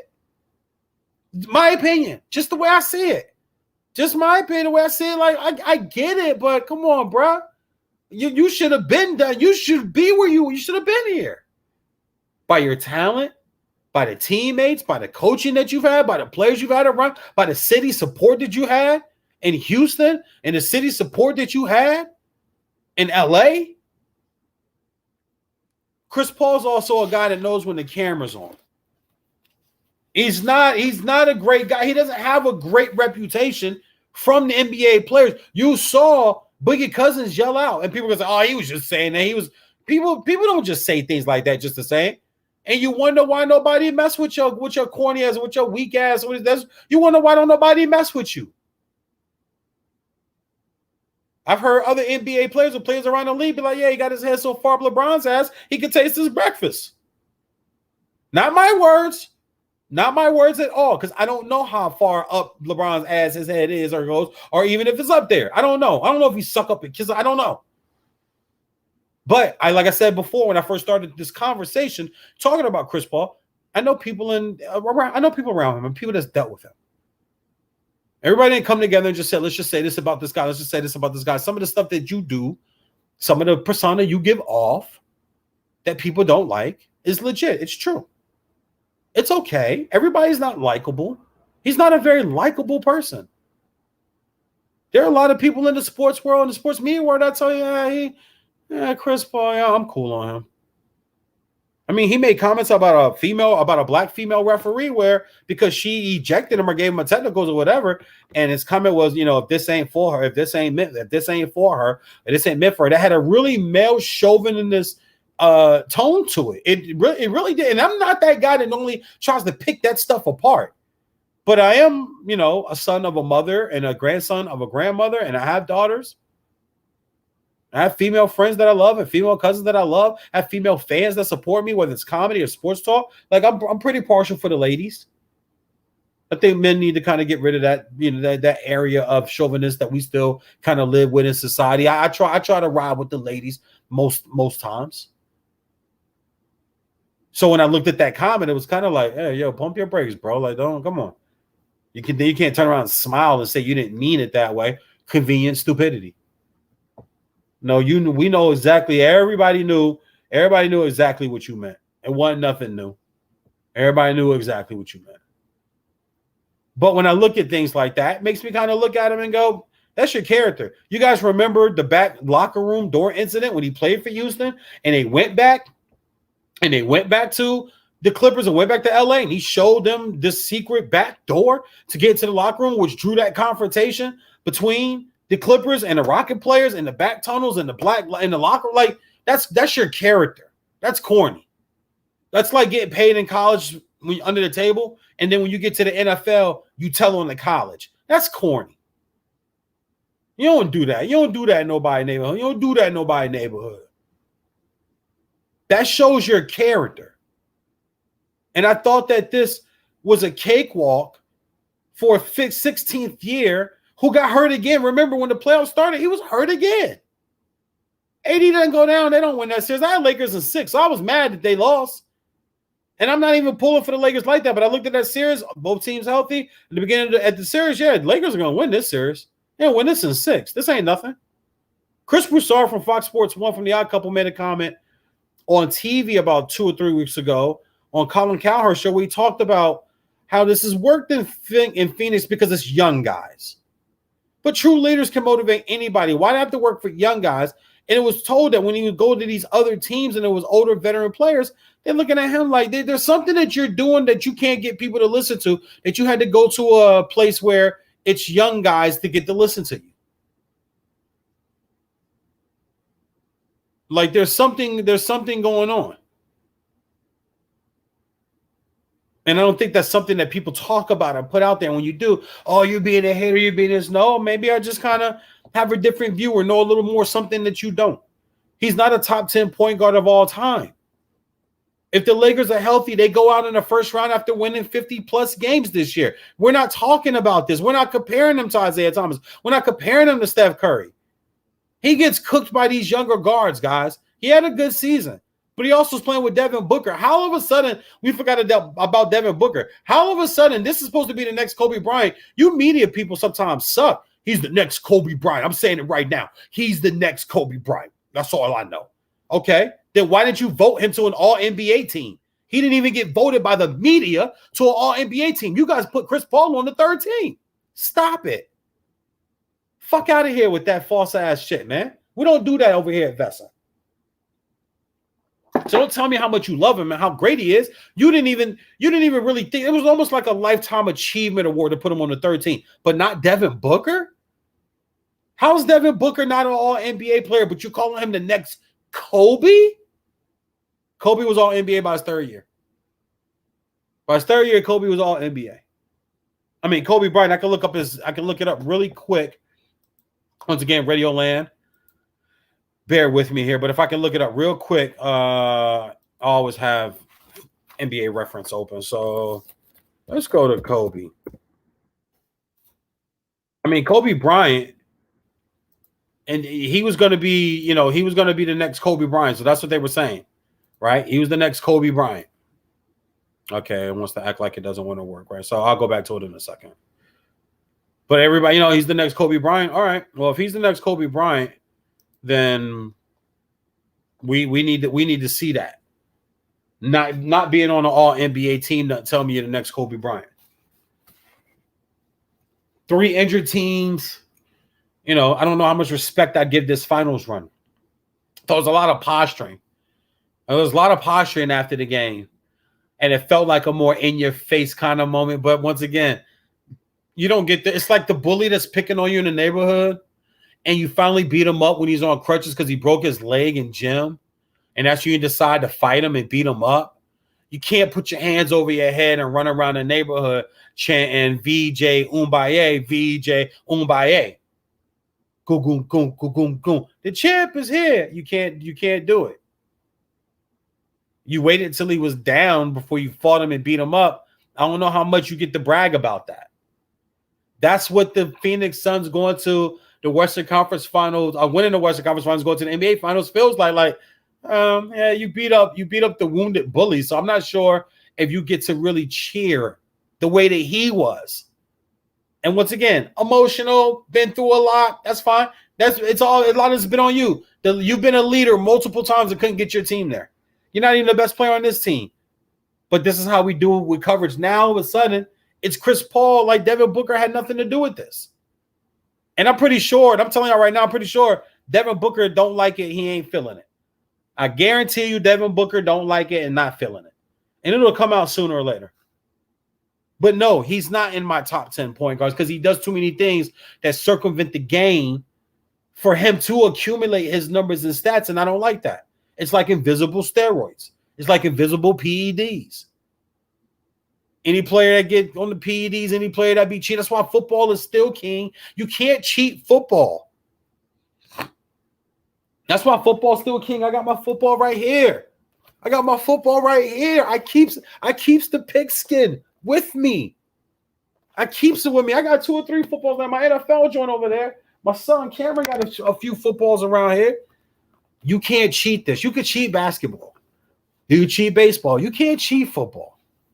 You just can't. You got to get out there man on man, buckle that chin strap on them shoulder pads, and it's man on man. It's body on body. You can't cheat it. You can cheat basketball. You can flop. You can flail. You can fling arms and grab guys and flop. I mean, God, nobody flops. You can't be in my top 10. Nothing, man, being a major ass flopper.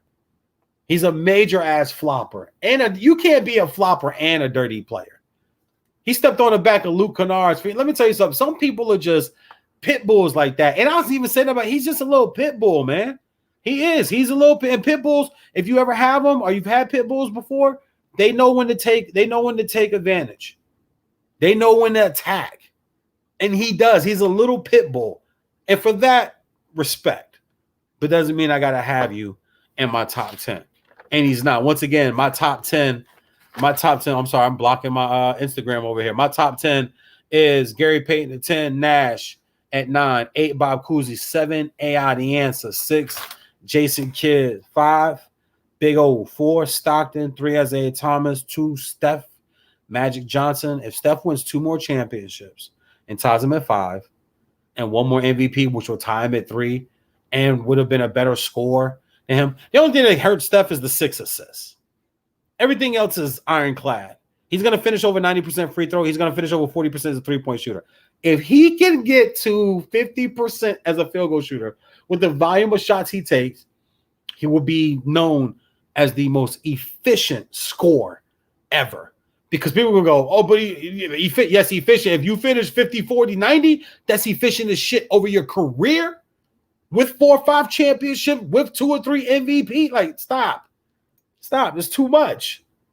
And none of it was circumvented. None of it was cheated. None of it was media. The media don't, I don't want to say hates him, but they don't love him as much as they love some of these other guys.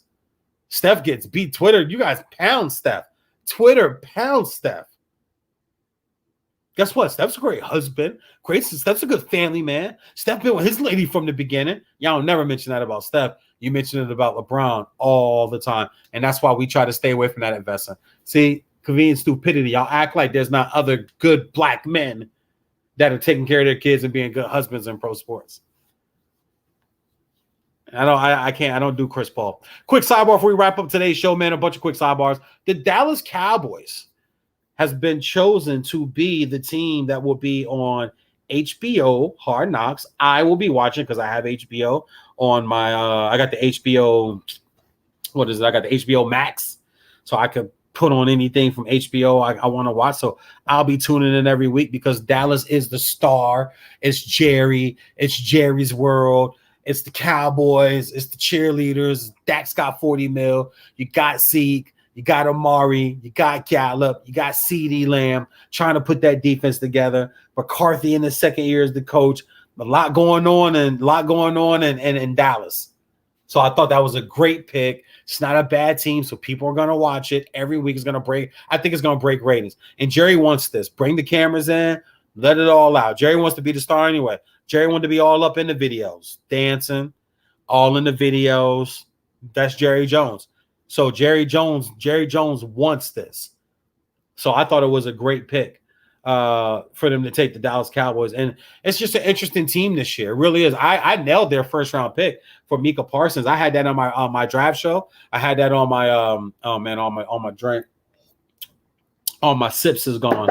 I had Dallas taking Micah Parsons, the linebacker out of Penn State. I think they need that. You want to fix the front seven before you address the secondary. You could cover all day, but if you don't have nobody rushing the pass and stopping a run, I don't care who you got playing corner. You can't cover all day long more than 5, 6, 7 seconds, and then it's a wrap from there. So I have high hopes for what Dak's going to do this year, but I'm putting 1,000 on the Giants to win the NFC East because the spread is like +3. The money line is like a +375. So that'd be a $47.50 kickback off a $1,000 bet.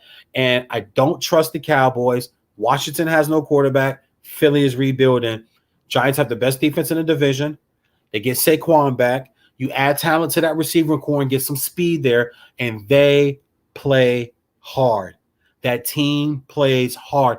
And I think Daniel Jones, is he Brady? No, there's only one Brady. Is he Mahomes? No, there's only one Mahomes. Is he Elway? No. Is he Montana? No, there's only one of them dudes. But I think Daniel Jones with some weapons and a running game and a defense that's going to say, listen, we'll hold them under 18, 19, 20 a game. Just move the ball, put some points on the board, 21, 24 points, we win the game.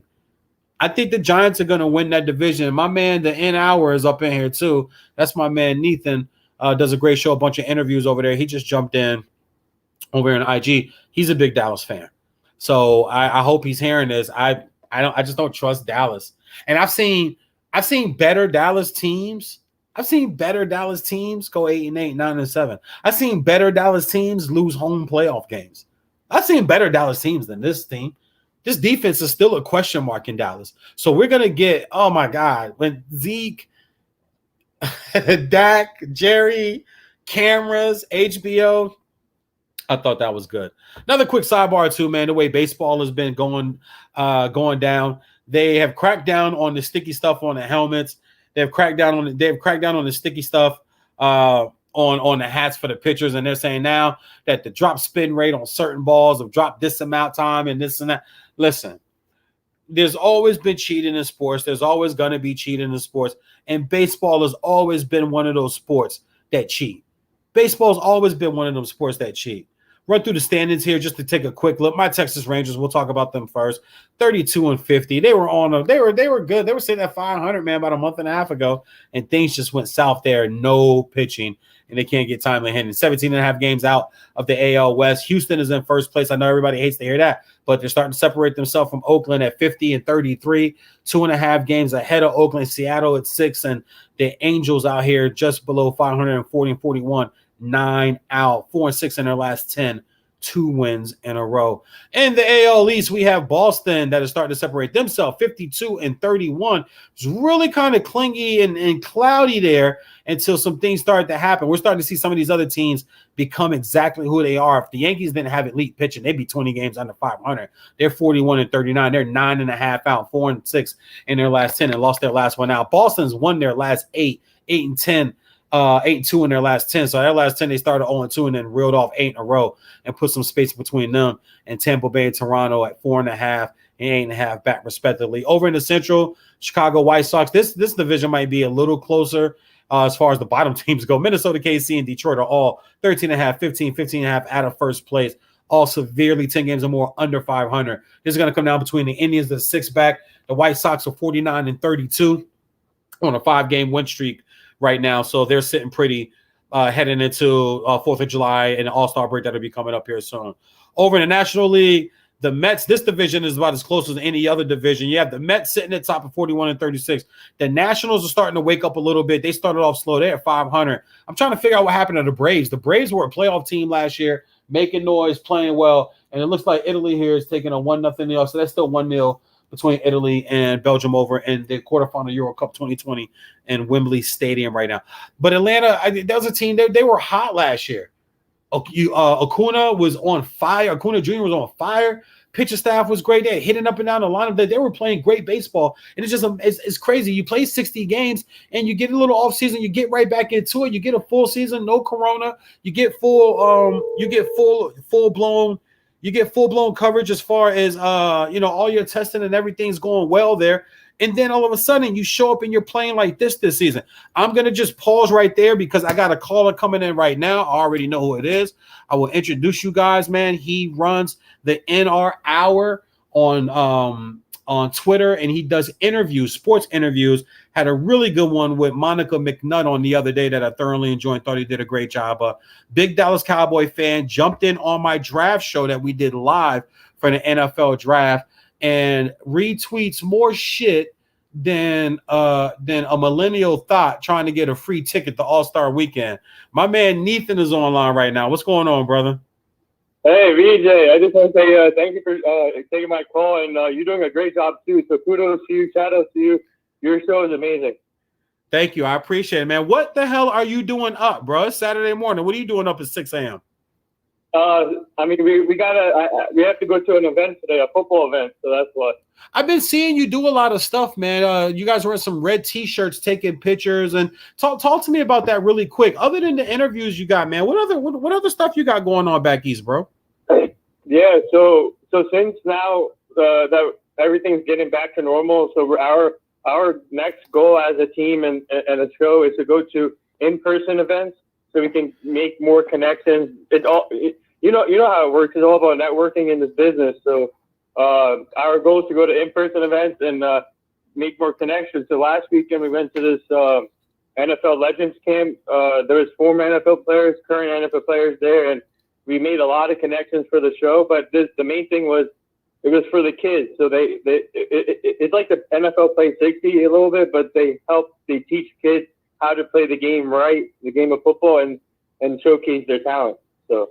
Oh, that's awesome, man. I would love to get into stuff like that, but I got so much going on with school and my son and my daughter on the way, and close to nailing this Fox gig down and getting over there to Fox Sports, man, and hopefully getting, as a fill-in at first, and then hopefully one day having my own platform to push some of them old guys out of the way so we get some real sports talk back. So I respect that so much, that you get out and that you're doing so many other things than just your show, man. So keep hustling, bro. Like, you guys are, and you're a good family man too, man. I saw some pictures of I'm assuming that was like your brothers and your dad for Father's Day, if I'm not mistaken. Yeah, no, that's cool. I'm 3,000 miles away from my family being in Los Angeles and everybody being back east. I don't get those moments, man. I don't get those days. So when I see other guys getting them, I like to just give them props on that and just say, cherish that shit, man, because one day it's gonna be gone, man. So you do a great job at it. Yeah, thank you. Your family's important, and man, you like having these date shows, huh? Man, let me tell you something. I hang my hat on certain things. Number one is I don't like low-hanging fruit. So I hang my hat on doing some outlandish picks and outlandish opinions, but I cash in on some of this shit. So I'll keep my style. I hang my hat on being pleasant to work with. Whenever I walk away from a studio, a network, a show, I want people to say, damn, he was entertaining, he was funny, he was cool. That's a cool ass dude, man. I enjoyed working with him. And number three is I pride myself on working around the clock. So if I do a show at 3 a.m., I just do it at 3 a.m. If I do a show at 6 p.m. or at 9 a.m., it don't matter. Whenever I get the feel for it, or my kid goes to bed and I get a chance to do it. So I feel like people respect that when they look and they're like, hold up, he's up at 2:45 a.m. in Los Angeles doing a show. And it's like, yeah, man, I'll get my sleep in, I'll get my nap in, but I wanted to make sure I got my Sha'Carri opinion out there talking about Chris Paul.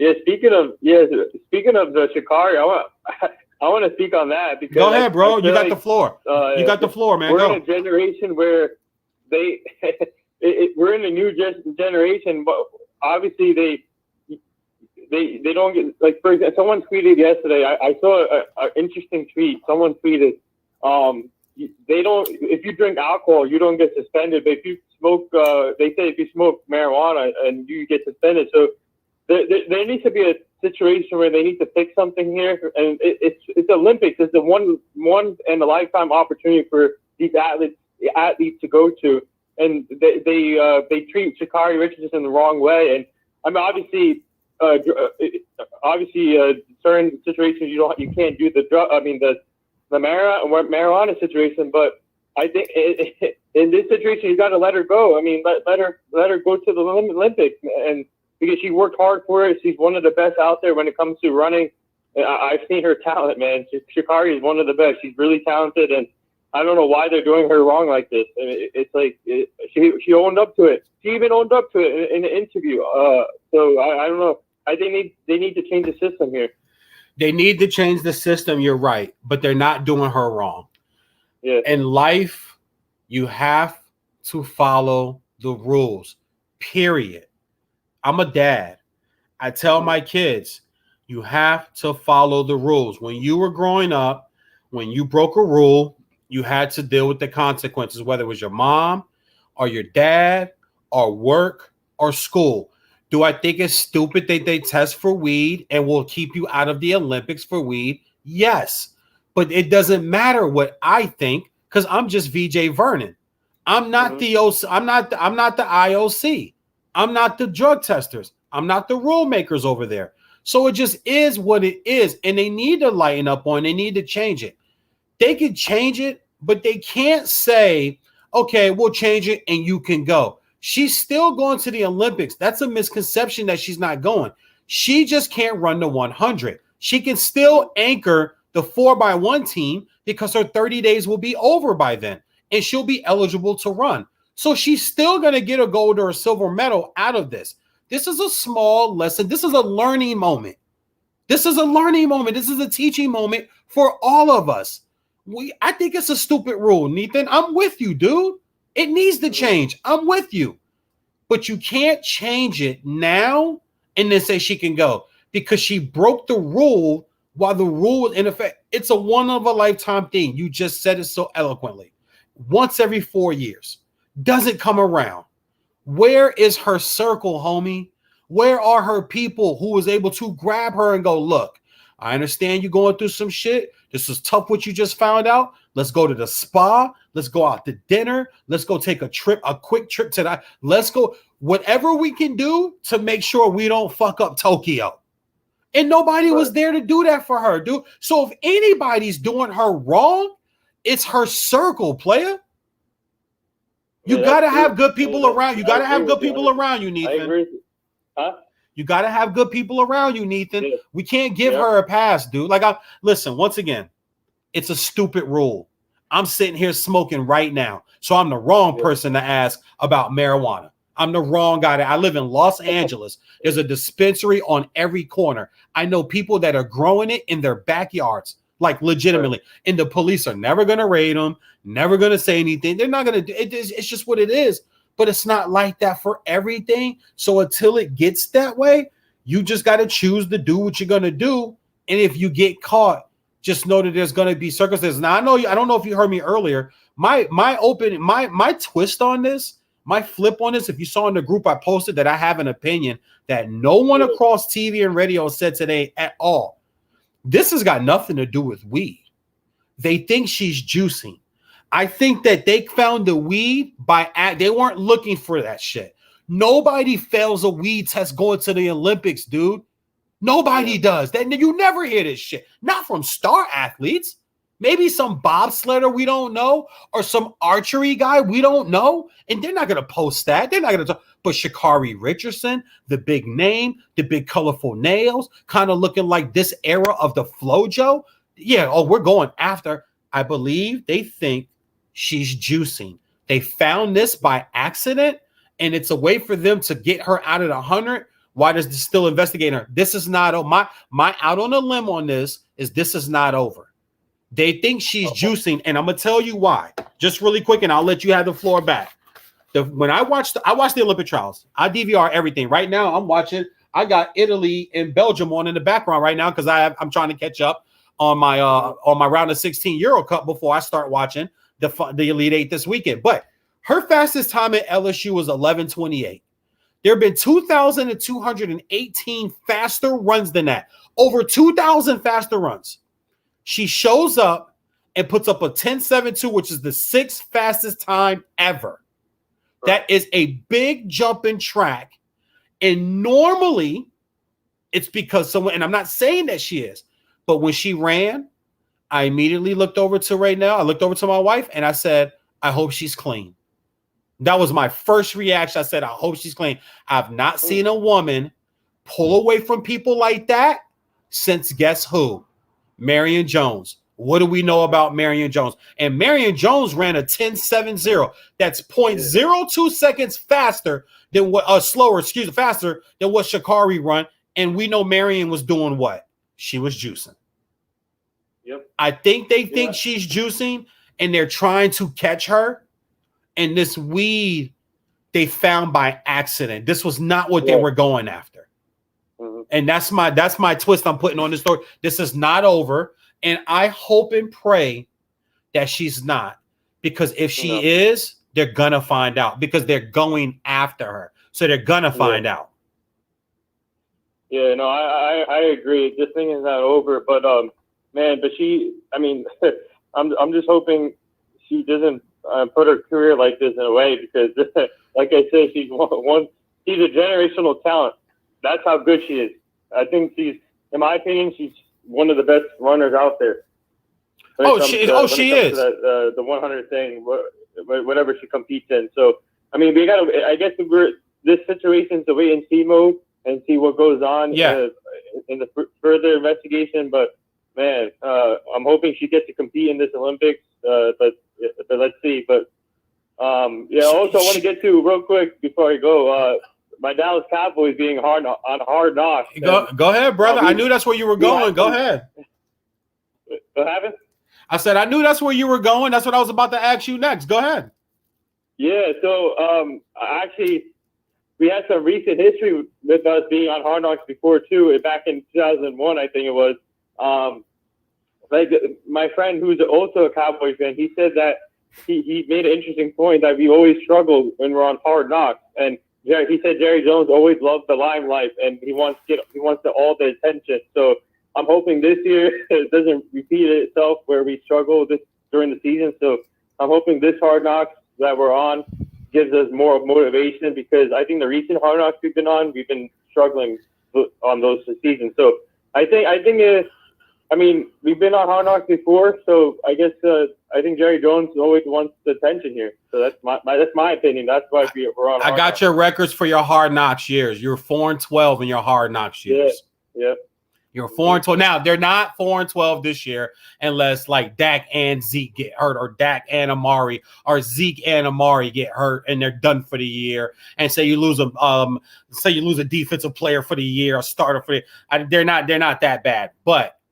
I do think they're 10-7, 9-8. I don't. Last year, before Dak got hurt, putting up all those numbers, putting up all those points. When Dak got hurt last year, you were 2-3. So you were under 500 when Dak got hurt. You weren't 4-1. You weren't 5-0. You weren't even 3-2. You were 2-3, and you were fighting to win that game.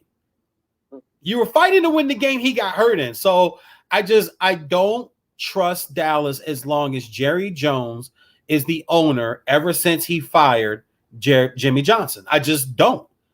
I've seen better. I had a Dallas fan on the other day, and I told him, dude, I've seen better. Spoon, Zeke Spoon from our group. Yeah. He was on the other day and did an hour with me. Dude, I've seen better Dallas teams go 8-8. I've seen better Dallas teams lose at home in the playoffs. That's better than this team you're about to put on the field this year. So I don't trust them. I'm putting $1,000 on the Giants, and that plus $375. $1,000, that's juicy, man. That's almost a $5,000 return. And they should have won the division last year, except for Philly screwed them in the last game of the season. Yeah. I mean, the only thing that's going on good for us is that we have the best looking cheerleaders in the game. So, and you have your offense. Listen, if I'm Dallas, I'm going for 30. I'm going for 37 to Sunday, and you're just going to have to outscore me. You can't fix that defense in 1 year, but with Dak, I would open this offense up. I would get Pollard on the field a whole lot more. And you got weapons, man. Just sling that damn thing around. Let Mika just become a young studded linebacker that he's going to be. And, try to put the rest of this defense together. I think you guys would be smart to trade for Xavier Howard. He's out of Miami. All the stories I'm hearing, every text message, email, little inboxes I'm getting is that they are working on a trade as we speak. Miami, Flores is coming from that Patriot system. He is not going to let one player disrupt what's going on there. And as a fan, I'm with him. And Dallas needs a corner. You guys need to get on the phone with Miami. We want your first next year. Yep. You know what we want. We want your first. We are known to stockpile first round draft picks. We want your first next year. And here, you can have him. He'll get some picks for you and shit, but I mean, you still got other holes to plug and get. And Jerry loves to pay guys. Get him in Dallas. Put that star on the side of his helmet. Yeah, it's gonna be interesting to see. And yeah. So one more thing here. I got the Hawks forcing a game 7 tonight. So it's gonna be 7 games. I got the Hawk. Well, I lost my bet because I had Hawks in 6, so I didn't cash in there. I needed them to really show up and play better. And they were really there in game 6. I mean, in game 5, they just didn't have Trey. If they have Trey, and I know Giannis was out, but if they have Trey and Giannis is still out, they win that game. Because at one point they got it to an 8-point game. They just couldn't get it any. You didn't have the star and the guy that could just bring it home for you. What do you think about my thoughts on Chris Paul being overrated, not being in my top 10 of all time? And that, if we really just want to take biasness out of this playoff run, first round, no AD, second round, no Jamal, third round, no Kawhi. And they kind of celebrated as if they knocked off the prime Warriors or LeBron's 16 team from Cleveland or a Shaq and Kobe Lakers. Like the way I'm all for happiness and jubilation, but it kind of felt like a in your face from Chris Paul kind of thing where it's like, dude, you're in year 16. Like you've really missed your true opportunity to try to do it in your face with us. And you went through 3 injured teams that have lost major names and major superstars. Am I being a hater there, or do I have some validity? Where do you think? What do you think about that? I mean, everybody has their own opinion, right? So I think, Chris Paul is not overrated to me. I mean, this guy he's worked his ass off throughout his career trying to get to the finals, and he's finally made it. I mean, obviously the injuries could have effect to it, but it doesn't matter with the injuries. I feel like this team. I mean, I feel like Chris Paul, man, he put this team on his back. So ever since the Suns traded for Chris Paul, I said that was a great trade. I knew this team was going to be special, and I didn't expect them to get this far, but they proved everyone wrong. So I think Chris Paul finally getting to the finals, and if he wins this championship, book it, Hall of Famer, first ballot Hall of Famer for sure. He's a Hall of Famer already, I think. Huh? I think he's a Hall of Famer. I give him his props as a great player. I think he's been a really good player. I just think he circumvents the game a little bit. I don't like the flopping. I don't like the borderline dirtiness that he does.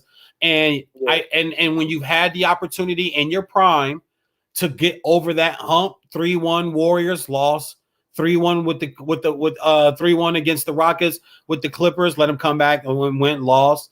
Like you've had opportunities as the leader, and you didn't come through, dude. You didn't show up, whether you were hurt or not taking care of your body or whatever the case was.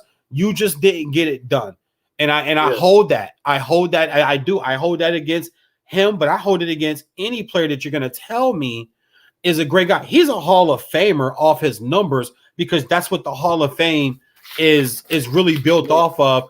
18, 4, and 9, 47% from the field, 37% from 3, 84% free throw shooter. He's 5th in assists all time, 5th in steals all time. Durability is my own question. He's only played 80 to 82 games 3 times in his whole career, but he's 6-time steals champ, 4-time assist champ, 10-time All NBA, 9-time All Defensive Player. He's going to go to the Hall just off of his numbers. Yeah. But I don't think he's. I don't know. For me, I don't think he's overrated, and I think for me, I'll put him in the. Obviously, he's not top 5. I'll put him in the top 10 list for sure. Okay. I have him at like 11 or 12. My top 10, if you just really, I don't know if you're a listener. My top 10 was Peyton 9, Peyton 10, Nash 9, Kuzi 8, AI 7, Jason Kidd 6. I had Big O 5, Stockton 4, Isaiah Thomas 3, Steph Curry 2, Magic Johnson 1. Okay. You're right. So I mean, you could put him in there, but you have to tell me who you're. If you're taking anybody out, I would think somebody's going to say take Peyton out, right? Yeah. I like Peyton's durability. 10 times he played 80 to 82 games, won a defensive player of the year, 9-time all NBA, 9-time all defense, and a steals champ. Like, and Peyton, it was more than just his numbers. You had to live through that era. Guys that aren't our age, guys that didn't live through Peyton playing, they don't know how good Peyton was. And it wasn't always about the numbers. We would not give a shit who Detlef Shrimp is. We would not give a shit who Carl George was. We would not give a shit who Sean Kemp was. If we wouldn't give a shit who those guys were if it were not for Gary Payton. Yeah. Like, so I just kind of judge it by that. One last question before I let you go. I'm not sure how much baseball you watch, but all this sticky stuff on the helmets going on. Why does baseball do it to themselves? Why does baseball do this to themselves? Where we know you cheat. We know you cheat. Like, everybody knows baseball's a cheating sport. But if you want to crack down, why are you doing it publicly like this? Where you got dudes pulling their damn pants down, throwing their hat and their glove down in disgust. Like, I mean, this is getting kind of ugly, right? I mean, I'm a huge Yankee fan. I'm a big Yankee fan. I love watching baseball, and it's not fun this year for Yankee fans because the Yankees are struggling obviously right now. But when it comes to the stinky stuff, I don't understand because, for example, if a pitcher is struggling during the start, they still check them for stinky stuff. I mean, there's no point of checking them if they're struggling because the ball. It doesn't make any difference. So I don't understand this rule now, and I don't know what Rob Manfred is doing. Obviously, as a commissioner right now, he doesn't have a great track record. So I think he needs to come up with another situation where the players are comfortable when these umpires check them. So to be honest, this is a crazy rule, and it's weird seeing these getting checked all the time. Every inning, a couple of games, I see every inning these players getting checked. Yeah. Every inning. So I think, I don't know, maybe if they get checked one time and if they don't say anything, then it's fine. So tell all my fans where they can catch up with you, man. I don't want to hold you up. I know you got to go out there and do big things today. Tell everybody where they can find you, brother. Yeah, so you can find our show, The NR Hour, on all social media formats: Spotify, Twitter, Instagram, Facebook, YouTube.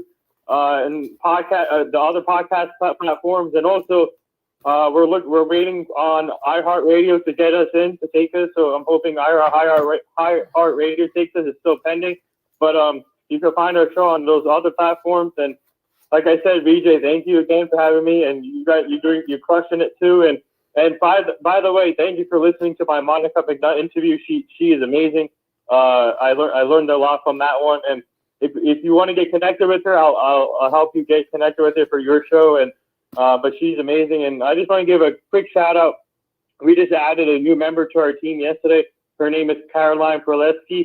She's a social media person from Temple University. So she's going to add another asset to our team, and she is amazing. So I just want to give that shout out. Temple, Philly in the house, man. My dad is from Philly. My dad is a big Temple fan. So was Bill. Bill Cosby went to Temple. Y'all know how that turned out. Oh God, I had to get my one Bill Cosby joke in today because I think it's so stupid. Yeah. Like, listen, I'm the kind of guy with situations like what he went through. I keep my mouth shut. I don't say I think he did or I think he did. That's a very sticky and slippery slope at the same time. I wasn't there. I don't know what happened. I know there's her side. There's his Mike Tyson, same thing. Kobe Bryant, same thing. I wasn't there. I don't know what happened. So I don't have an opinion because each side you pick is going to be wrong. Right. Each side you pick. I tell young kids out there listening, when you get into sports talk, don't jump on those sides. Leave those sides alone. Trust me, your career will be long and prosperous. You jump in those sides, especially in this era, somebody will find a way to come back and use it against you. So I stay away from it. I wasn't there, but I love to still joke. I'm a comedian for 20 years, so I can still get away with a Bill Cosby joke or two. The minute you said Temple, I immediately thought of my man, Mr. Pudding Pop. Listen, man.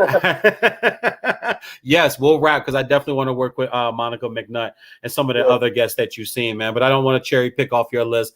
I'm too much. I'm building. I know. We don't mind helping. We can help you out. We got you. I know, brother. I know. And it's all respect, man. Listen, have a great day today. Go do your thing. Enjoy your 4th, man. Have fun. Yeah, thank you. You too. All right, Pimpin'. That's Nathan from the NR Hour, man, from Twitter. You guys heard him right there. Spotify, Apple Music. Good sports guy, too. He does a lot of interviews. It's his thing. He's a big interview type guy. And he's going to hook me up with Monica McNutt from ESPN. I like her. She's good. She'll be on Around the Horn. So she does a really good job over there on Around the Horn. Okay, so back to my baseball. We left off talking about the National League Central. Milwaukee right now, 10 in a row. They are on a roll. They have clearly passed Chicago, Cincinnati, St. Louis, Pittsburgh. Pittsburgh is one of the worst teams in the league, along with Arizona, both respectively 20 and 29 and a half games. If you play for Arizona, it's got to be all for self. Like you're not winning. Come on, we're 23 and 61. We obviously don't have a good mix of chemistry and talent and players and coaching or whatever the case is. We ain't got it here if we're 29 games out and the worst record in the majors. But Milwaukee has 10 in a row. They have clearly went by the Cubs, Cincinnati, and St. Louis. St. Louis is under 500. Cincinnati's at 500. Those are two teams that probably will not be in the playoffs. Cubbies still have a chance probably as a wild card. They've lost 7 in a row, so they went completely backwards. Cubbies were in charge. Cubbies were rolling right now in the NL Central, and next thing you know, 7 the other way. Brew Crew gets 10 the other direction in the W column heading up, and you get a 7.5 game separation. And this division is really big to me out here because it's a 3-team race right now between San Francisco, the Dodgers, and the Padres. Fernando Tatis Jr., Fernando Tatis Sr., he played for my Texas Rangers, man, and I'm a Texas Ranger fan to the heart. I've been a Ranger fan forever, ever since Nolan Ryan, Ruben Sierra, Ivan Rodriguez, they call him Pudge, one of the best catchers ever. Juan Gonzalez, Will Clark. That was a team back then, man. It was beautiful to see. I used to love my Texas Rangers, man. Great team, great hitters back in the day. My man Juan Gonzalez won a couple of MVPs playing for the Texas Rangers. He was a beast too. But I have a lot of love right now for the San Diego Padres and what they've been able to do to turn that franchise around.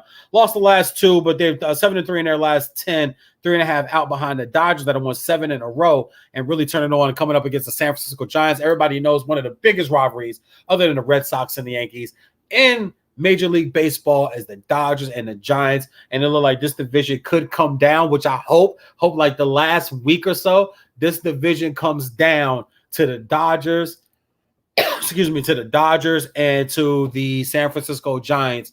Last game of the year, last day of the year, something, bottom of the 9th inning. And even if those two teams aren't playing, but they're playing separate games, and whoever wins is going to win the division, the other one's going to get the wild card right there. So they're going to steal one of those wild cards.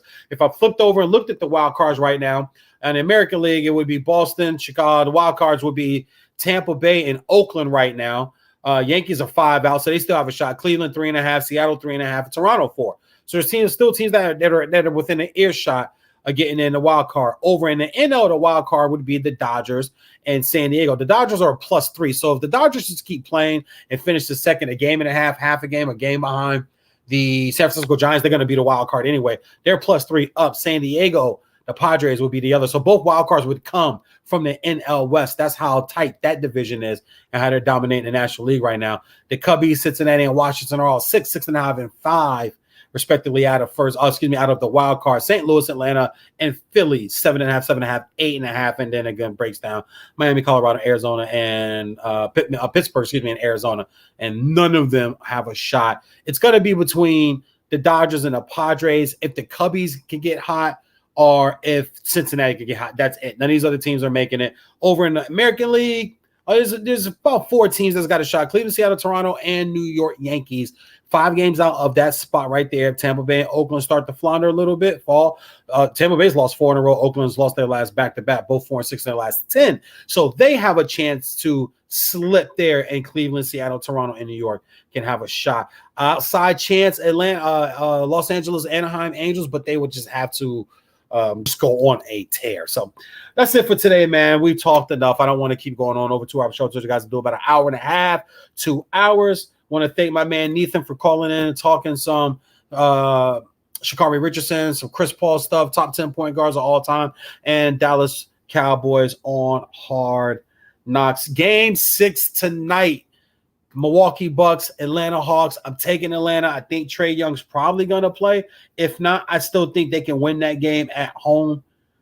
I just don't have Middleton, and Lopez is not having 30-something again. It looks like I'm trying to see here if he's if Trae Young remains out, so they don't know yet if he's playing. Giannis has been ruled out already tonight, so that we know. For sure. So we'll check in on that tonight. Also today, Euro Cup, the Elite Eight starts today.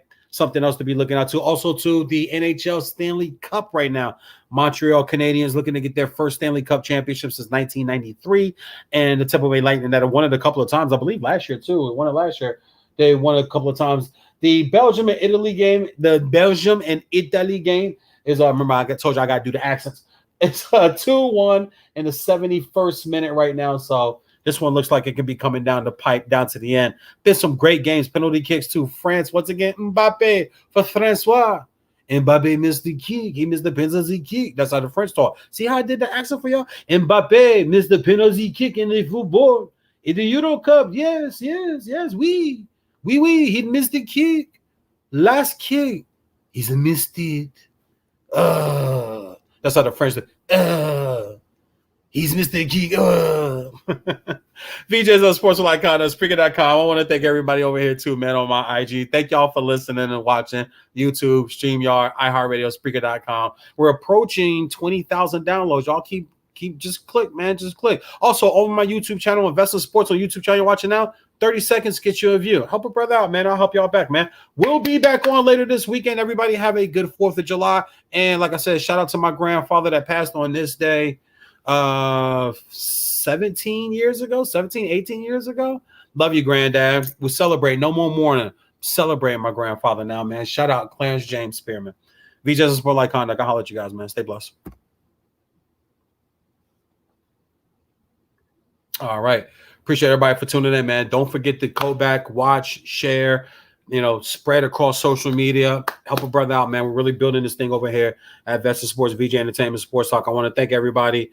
My man said, what's your thought on Beverly's actions at the end of the game? Oh, Pat Beverly? That they were totally 100% uncalled for. But that's Pat Beverly. He apologized. He'll probably get suspended and he'll move on. How about that? He did something. He's going to get punished for it. He has to take it. I don't see nobody feeling sorry for Pat Beverly. He didn't break a rule. He just, lost his cool, man. That's Chi-Town, man. Pat from Chi-Town. And Chris Paul's, he's an agitator. He likes to poke the bear. Man. Said, rest in peace to you. I appreciate y'all, man. That's my granddad, Clarence Spearman. He died on this day like 17, 18 years ago. So normally 4th of July, my family's really like down and soaked, and I'm not doing it no more, man. That's too much negative energy. I'm like, you know what? I'm celebrating my grandfather. I'm celebrating what a great man he was. My son's middle name is after my grandfather. So we ain't going to be down around here, man. I know some of my family members, like to handle it that way, and that's fine. But we're celebrating what a great man he was. I told my kids, it ain't 4th of July no more in my house. It's Granddad Day. This is Granddad Day. That's what it's going to be. The rest of our life is Granddad Day. So shout out to my granddad, man. So he was a great dude, man. 6'4", big dude too, smooth. Granddad was pimping, man. Granddad was pimperoni. Grandma hated that too. Grandma hated that granddad was macadamian. Granddad was macadocious. You know what I'm saying? But the granddad was pimp ski. My grandfather was fly, man. Stupid fly. 6'4". About 240, 250. Like, Grandpa was a big dude. He ain't play. That's why Grandpa, I was scared of Grandpa. I ain't never pissed Grandpa off or not do what he told me to do. I did what Granddad told me to do because Granddad was scary. Granddad was scary as shit. He ain't speak much either. He was sneaky too, man. For a big dude, you be in the room and next thing you know, you look Granddad at the door like, nigga, is this Scream? I thought where's Nev Campbell? What Where the hell you come from, granddad? Damn. He was sneaky quiet for a big guy. And I seen him spank other cousins. I ain't want that. I think my granddad only spanked me once in my life. I only think one time he spanked me once in my life. For real. One other time, though, but that don't count down because he was mad at grandma and he just took it out on me. I did something. It was small, though. It was something I had done before. So it was like, some people like, well, that's why you got spanked this time. Nah, you ain't going to spank me the first time for it. Don't spank me. You can't spank me on attempt number 3. You should have spanked me on attempt 1 when I got it when you ain't like it then. That's just how I parent. So, yeah, shout out to my granddad. So, everybody enjoy their 4th of July, man. Let me see. Fat Cat in the building. Blessings to you, my brother. Blessings to you, baby. Look, I'm so light-skinned, man. Look how light pale, man. And my black fist look like a white man's fist. I gotta get a tan, man. I gotta go to the beach. Great show. Great sports talk stuff, man. Great stuff going on in sports. We have full sports weekend this weekend for 4th of July weekend. And I'm gonna stick by my top 10 list, man. Y'all holler. We're gonna see. We'll be back. We'll see what's up with Chris Paul in the finals. We'll be back, man. All right, I'm out, man. It's 3:45. Oh, excuse me, 3:15 a.m. LA time. Time to do some schoolwork. My night's still not done. Now I got to do some schoolwork until about 6 a.m. Then I'll probably go to sleep then and finish watching Belgium and Italy. Y'all see how I did that again? Belgium and Italy. You got to switch up. You got to switch up the accent when you get to your international soccer talk shit. So I'll holler at y'all, man. Peace. Y'all enjoy y'all 4th, man. God bless.